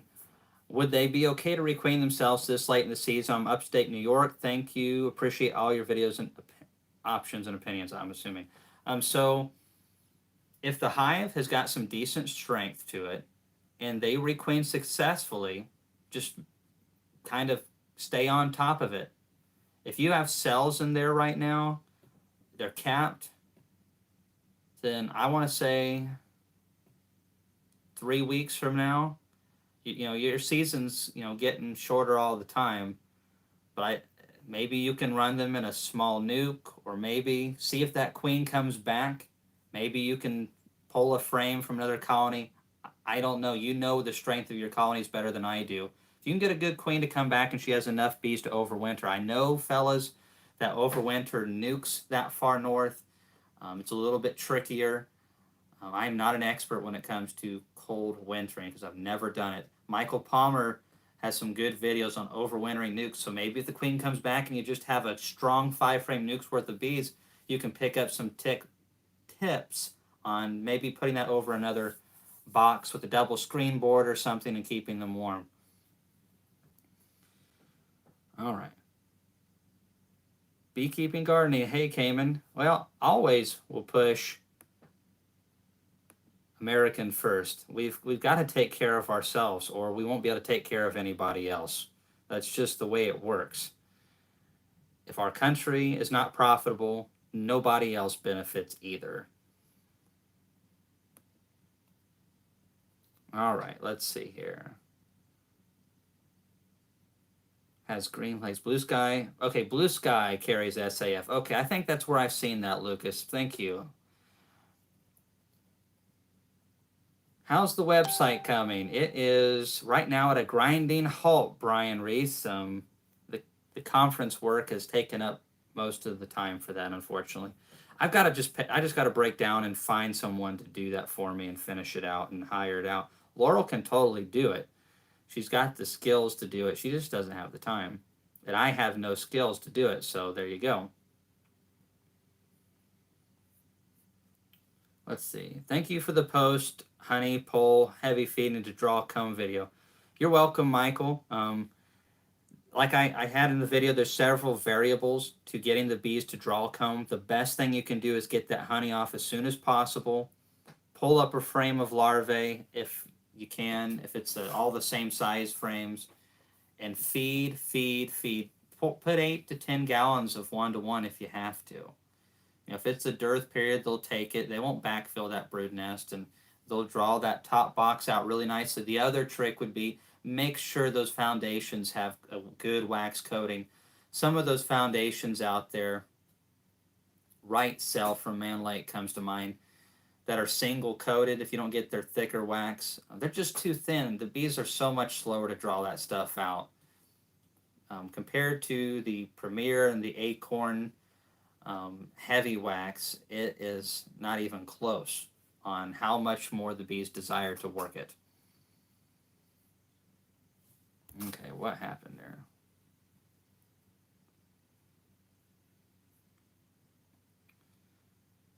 Yeah, good thing Laurel is co-piloting. Hey, if it wasn't for Laurel, I mean, my life would be an utter disaster right now. Oregon donor, Kamon, you've helped me a lot. 200 going into almonds February from 20. Woo! Well, I wish you the best of luck on that. I hope all 200 look really good. That's a good bit of cheddar right there. Beekeeping, gardening, how is this season honey-wise in your apiary? Thanks for asking. It was a great year. If I could do a redo, I think I'd probably pick this year. It's been really good. We, on our honey production colonies, averaged over 100 pounds of honey per colony. And my most efficient yard that was solely for honey production had 30 colonies in it, and we did well over 3,000 pounds of honey out of that yard alone. And that's not even my best location for honey. I have another location. We usually have 40-something colonies that we pulled honey off of. I didn't really take as much time to figure out how much we pulled off over there. Even some of my mediocre yards did really good this year. And even here at the house, I had several colonies that produced over 100 pounds. So very good year. We've had good summer rain, fall flow shaping up nicely. Couldn't really ask for anything more this year for sure. Hey, Nuts and Bolts Beekeeping. Yeah, you know, I kind of just threw this one together last minute. I wanted to, some people had some questions on the conference, and also it's an important time of the year. A lot of us get burnt out this time of the year, but it's really crucial that we get to our mite treatments. It's crucial that we get to identifying which ones are weak colonies, or maybe this queen's not performing quite right. Making sure those mite levels are low, and making sure that our bees are well fed. If our colonies are feeling nutritional stress prior, like really heavily prior to the fall flow, it's going to affect how well they're able to gather stuff in the fall flow. Ideally, we want to be feeding them a little bit prior to that fall flow so that they're already building momentum going into the fall flow. But it's hard. I mean, a lot of us are tired of sweating. and tired of bees that are a little bit more ill-tempered. And it's rough this time of the year. So we're all kind of ready for a break, but now is not the time for a break. Now is the time between August and September and early October to really give it that last final push to the end of the kind of race, so to speak. And then we get later in the year and we get a little bit of a break. Hi, Kamon. I don't want to increase hives. What can I do with the splits I make to prevent swarming? Well, Ken, I recommend if you have really healthy colonies, they're going to need to do something. There are some methods out there like checkerboarding and manipulating combs that can discourage swarming, but they're not foolproof. And if you're having to make extra splits to prevent swarming and you're getting these extra hives and you don't want it, it's kind of a good position to be in, except that you just don't want those extra bees. Can you not sell a nucleus colony or 2 or 5 or however many you need to? I think it would be good. It'd be great for the person you're selling them to. They'll get a local nuke. And that also will put a little bit of money in your pocket. Charge about $100, depending on your location. People around here are charging $175 to $200 for a 5-frame nucleus colony. Keep in mind, Ken, if your bees have a great queen dead mites and good nutrition, they are going to want to reproduce, though. It is as natural as anything in the world. And when they're really strong, they really want to swarm and make increase. It's just as natural as anything. So instead of fighting it, maybe make some small splits, alleviate that swarming tendency, and sell some nucleus colonies off. That would be my recommendation, and make a little bit of money. You'd be surprised how you could take a really powerful colony, make a nice split off of it to sell, and still get some pretty good honey out of it too. Especially since they don't break down in half and swarm on you.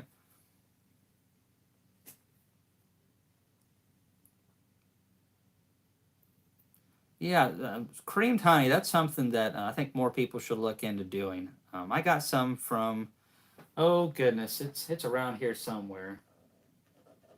It was given to me at the conference last year. Yeah, cedar branch hives from the Watsons, and we've been snacking on it all the time. It's, that kind of honey you try not to eat up too quick. My son loves crystal honey. That's what he calls it. He's like, Daddy, do we got any crystal honey? I'm like, we got some liquid honey. He's like, I want crystal honey. I'm like, all right, crystal honey it is. Getting late in the season, what are your thoughts on using the mini styrofoam mating nukes? I used 5 frames with 3 or 4 frames each and moving resources around all... Oh, I used 5 frames with 3 or 4 frames each. Moving resources around all season got old. I don't know where you're at, Lucas. You can use those. Those mini styrofoam mating nukes are super fickle. I know guys that use them, and they like them okay, but I never really enjoyed using those nukes with I didn't have great success. I tried even the pheromone strips you can put in there to help lock the bees in. If you know how to make them work, though, you can get some queens mated this time of the year still. There's not as many drones, but you can still get some queens mated. And, it depends on your location.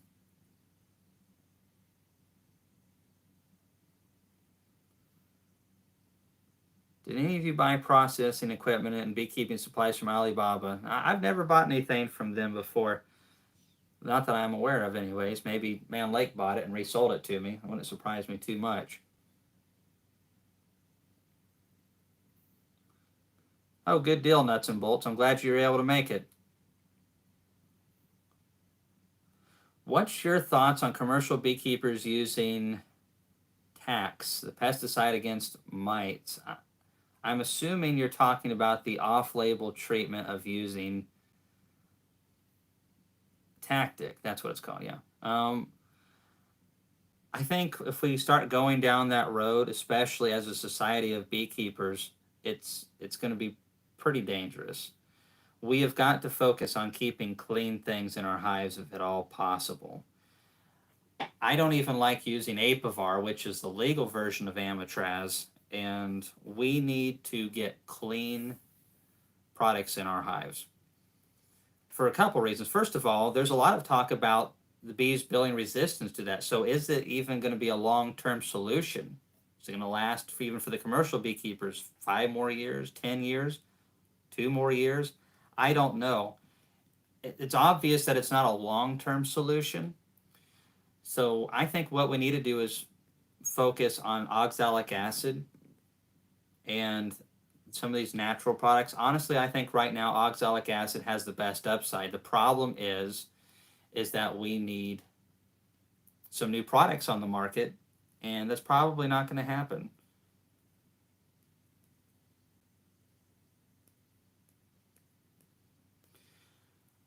Right. Well, and again, I will say this. I play the devil's advocate a lot. The commercial beekeepers, they're just trying to keep their bees alive as well. There are guys that do it the right way, and that's one of the reasons I like Bob so much. Is Bob has told me straight to my eyes that he's never used off-label stuff and has not abused it, and that's the kind of guys that we need to be looking and learning towards. So I'm hoping that we can get more information from that.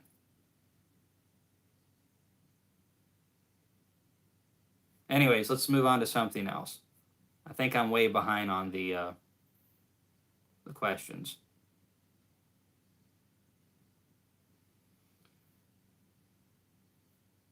All right. I've used deep supers this year, but plan to switch to medium supers next year. What's the chance they will draw a comb in them before winter? Northern Illinois, you know, if you have a really powerful colony and you feed them hard, you may be able to get something drawn, but I don't have super good luck this late in the season getting a lot drawn, that's for sure.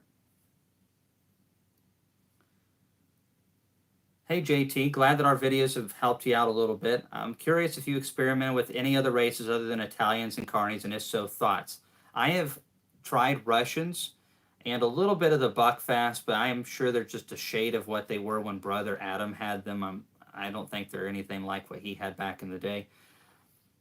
Really mostly just Italians and Carnies. I have had some USDA Russians back in the day. I'd like to try them again. I've got a friend of mine who has a lot of Russian in his genetics down there on the Mississippi Delta, and you have to manage them differently. They want to swarm more aggressively. He says that they build up a lot faster once the flow hits, and you just have to treat them differently. It comes down to management. I don't have that much experience with Russians. Pretty much Italians and Carnies. I have done well with Italians and Carnies, but prefer the Carnies because they don't waste and just burn through their resources at times of the year where I feel like they shouldn't be wasting it. My Italians in December would be rearing a frame or two of brood up. If they were a powerful colony, I don't want them burning through their resources that time of the year.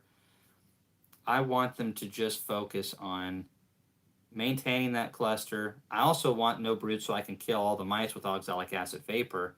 And I think the Carnies go through our summer dearth a little bit better as well, because the Italians will eat through everything so fast and the Carnies are more conservative. I think, and that's just the Carnies that I have, and but that's really all my experience right there. I've done well with Italians too. Hey, Beekeeping Gardening, I hope that heather flow continues to pan out for you. Sorry that the weather hasn't been too good. They've had rough weather in other parts of the U.S. too. We were fortunate this year. We did good. Last year was bad, but it you know, that's just beekeeping for you, I guess. Martin, what's the best for mites this time of the year, I assume is what you're saying. Well, several things will work right now. Small doses of thiamol, Apigard, Apivar, you could use that. Oxalic acid, do a combination, not at the same time, but maybe do Apivar strips. Afterwards, do a couple shots of oxalic acid vapor if the alcohol wash is too high. Dearth, dearth, dearth. Los Angeles County Beekeeper. Hey, if you're out in California, I bet there's a dearth going on right now. We have a summer dearth here that I don't like very much. I can't imagine being in the dry out west. Shoot, that dearth must be insane.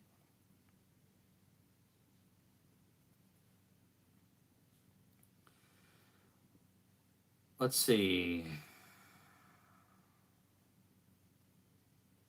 Mm-hmm.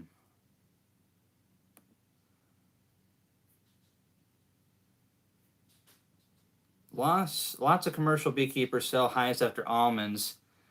You have to, yeah, that's someone I think asked about that earlier. I need to probably talk about that real quick about buying queens or bees out of the almonds. I guess double. Sorry, I got sidetracked for a second. If you buy them from someone who's reputable and sells you a good bit, I know beekeepers who do this every year. They buy bees out of the almonds, they break them down, sell nukes off of them, and as long as you let people know what they're getting, if I did that, I would have to tell people they're not my nukes. Maybe I could put my queen in there, and then I could say they're my queen, but I still wouldn't say they're my nukes. But there's a lot of beekeepers all over the country that do this, and they'll purchase queens from Georgia, and they'll purchase bees out of the almond. They'll take those doubles and they'll split them 3 or 4 ways and put a queen in each one and sell them to you as locally made nukes, and they are not anything local. But there's some people that do it right and do really well with it. And you can do well with some bees out of the almonds, but it's just you can lose your shirt too. I would not buy a hive out of the almonds unless I knew who I was dealing with and I inspected most of the hives, if not all of the hives first. If I was getting a semi-load, maybe you'd inspect 50% of the load at random, but do not lose your shirt. There are too many frauds in beekeeping out in that game. Hey Caleb, this chair is okay. It's not anything super special. It was just better than sitting on a fold-out cardboard card table type chair. There's better ones out there, and I was hoping that this would have a little bit more padding for my rump. Unfortunately, it's not that great. It does all right. It's better than a metal chair. Any opinion or knowledge on Caucasian queens that David Winters raises in Parrotsville, Tennessee? I don't know David Winter personally. I have been beekeeping for 18 seasons in this area, and there's been a few odd things come out of Parrotsville, Tennessee. And I believe there's been a name change with that company as well. It used to be a different bee. It wasn't Caucasians and small cell, treatment free, this, and that.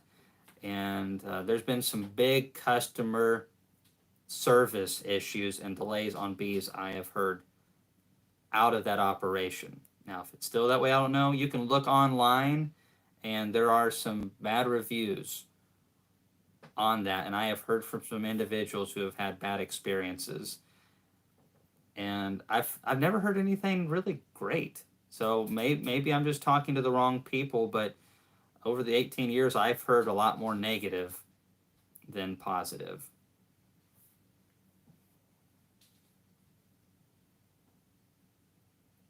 All right.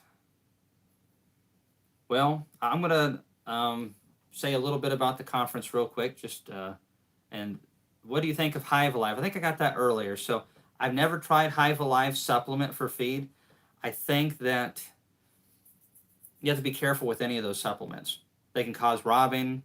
Are they expensive? Do they really do what they're supposed to do? I'd love to see more research on it. I hope that some of these products will eventually find out that they eliminate viruses in our bees. If we could get a product that actually reduced virus loads in our colonies, I would use it in a heartbeat. That would help out quite a bit. But I really don't have any opinion on Hive Alive other than it's expensive and we really don't know. Because there's a lot of other supplements like that that really have not been proven to have any merits other than what the company says that they do. Kamon, are you going to double dose the OA 4 times this fall? Seems to work well for Bob Benny. Yeah, the last couple years we have been doing, now Bob does a little more than I do, but we have been doing oxalic acid 2 times in winter, and I always get heavy-handed with it.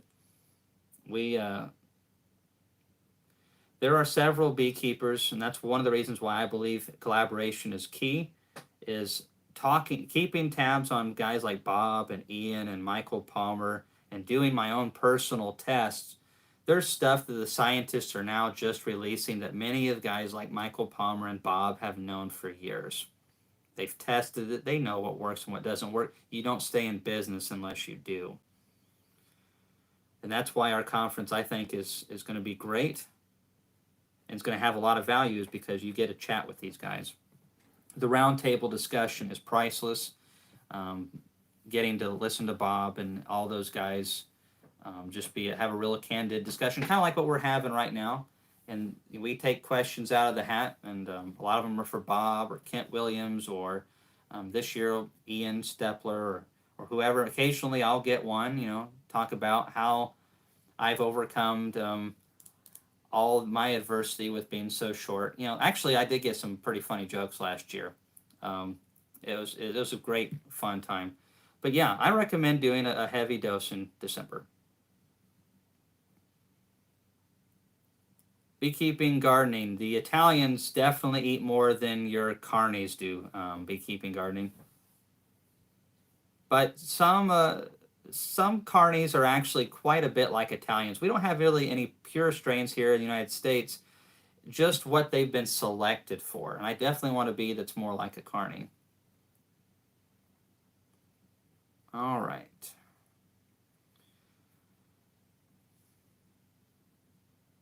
So William says he's used a rabbit water feeder with feeding sugar syrup, and the bees have a hard time propalizing the ball up on the end of that feeder. I've never seen that done before. I might have to try that one of these days. Hey, Jim Ladd, I think I forgot to say thank you so much. I apologize. I kind of got wrapped up. I really appreciate you supporting our channel this way. And if you have a question, leave it below. Kamon and I have a Layens hive. I'm thinking about doing a treatment with Formic Pro. Do you have any ideas on the best way to do this since the Layens hives do not have the space between the top bars? Is it possible that you can, Walter, make a shim, like a rim or something that the lid can sit on or something to where you can elevate that and create like some head space? That would be really good. That's what's recommended by Formic. Nod, who makes Formic Pro, and Max, is to have an empty super or a super of combs, just somewhere where you can get some airspace and get that Formic flowing around. Can you do that with your Layens hive? I think the Texas A&M does test for sourwood purity, Martin. I'm pretty certain they still do that. And look at Texas A&M. All right. Where was I? What time of day would you move your bees from a wood hive into an Apame hive? I'm in East Tennessee. Oh, probably 10 a.m., 9 a.m., somewhere around that. Let the bees get out and fly a little bit, give them some smoke, and just start moving them over. It's a little fun when you have to move that much over at one time, but I think that'd probably be around the best time to do it. They're usually foraging pretty good around 10 a.m. Unless it's raining, then don't. Chad asks, when is y'all's next conference? I will get to that right after this. So Organ Donor asks, Randy Oliver is a good one to follow too if you don't already. Yes, Randy is a good one to follow. Thankfully, he gave us a live presentation last year at our conference, and he did a pretty good job showing us some of his experiments that he was running on treatments. And he's doing some good work out there in California. And we definitely need more guys like Randy who are testing and sharing what they're finding out. And that way we can dial in these treatments better and hopefully get some products made. That'll be the trick.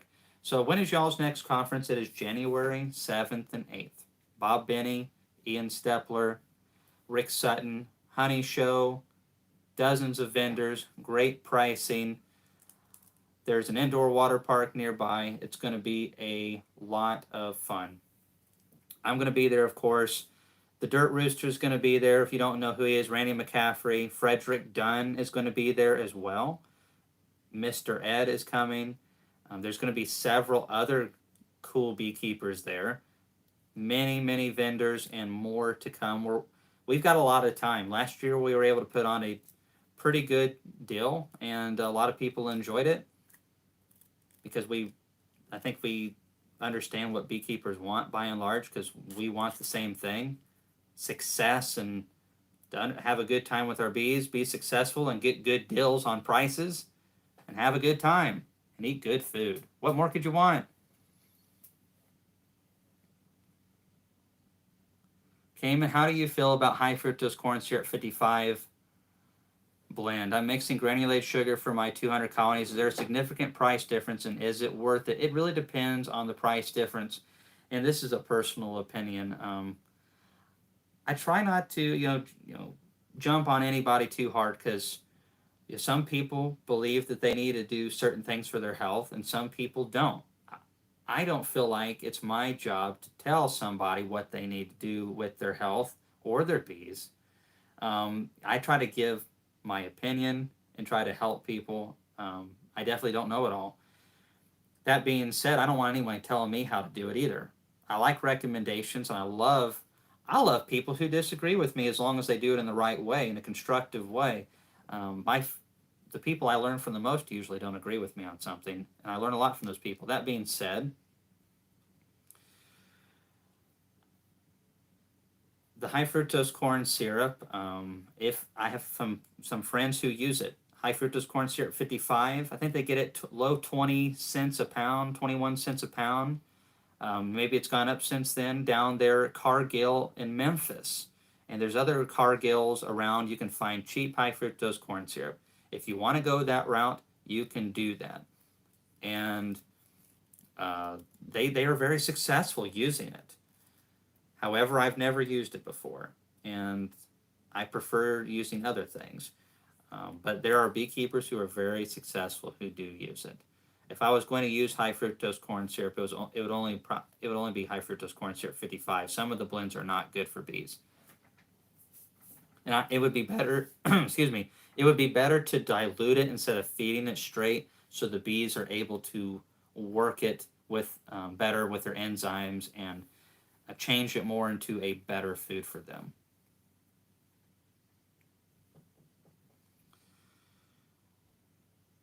All right, here we go.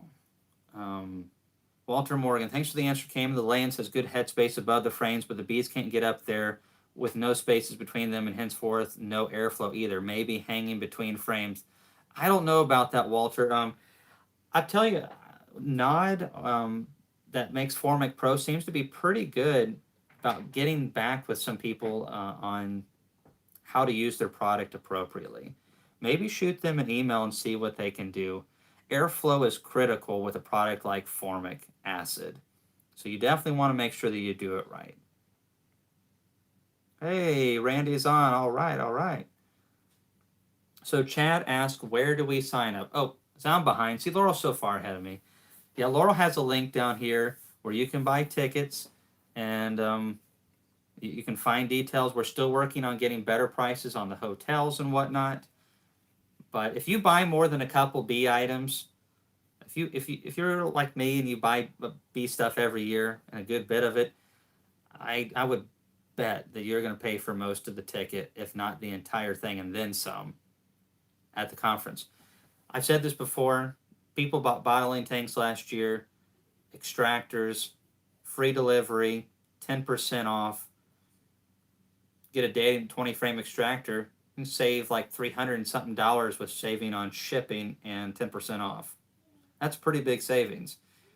Then we're getting deals on frames and foundation, bucket feeders, vaporizers, Ultra Bee pollen sub, you name it, boxes, lids, all the stuff that you already are going to need to buy anyways.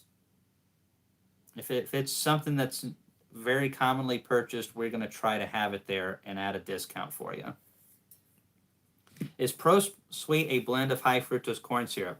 It is primarily sucrose, Charles, but it does have some high fructose corn syrup, I have found. They do that because sucrose is really bad about over time crystallizing. High fructose corn syrup, because of the fructose, the high fructose content, does not crystallize like that. So a blend of the two gives you a better ratio. I think there may be one or two other things in there, but by and large, that's what it is sucrose and that fructose. And so I have used some Pro Sweet, so I have used a little bit of high fructose corn syrup in that blend. But I've never used straight stuff before. You heard the Dirt Rooster will be giving away hats at the conference. I heard Mr. Ed and him were going to be throwing some $100 bills around too, taping them underneath chairs. Quick question: if a beehive split makes a queen that the offspring is aggressive, do we just not worry about it and live with it, or plant or get a new queen? Will aggressive bees keep a stronger hive? I don't know if you follow me much, David, and that's not a super big deal if you do or not. But we've had many colonies produce way over 100 pounds this year. They're gentle bees. It's not that you won't get stung with those hives, but they're not headhunters. They're not super mean and aggressive. And I'm not one of those people that believe that mean hives necessarily mean better hives. I think good bees are good bees, and one of the categories that falls into is somewhat gentle behavior. And if they're not too aggressive and you can tolerate it, knock yourself out. I know some guys that say, I only like mean bees. They're the only ones that work good for me. But I have pretty good luck with what we do. And I don't like tolerating mean queens. But maybe it's late in the season. You suffer with it until the spring and let them build up a big colony and then requeen them in the spring sometime. I don't know. All right.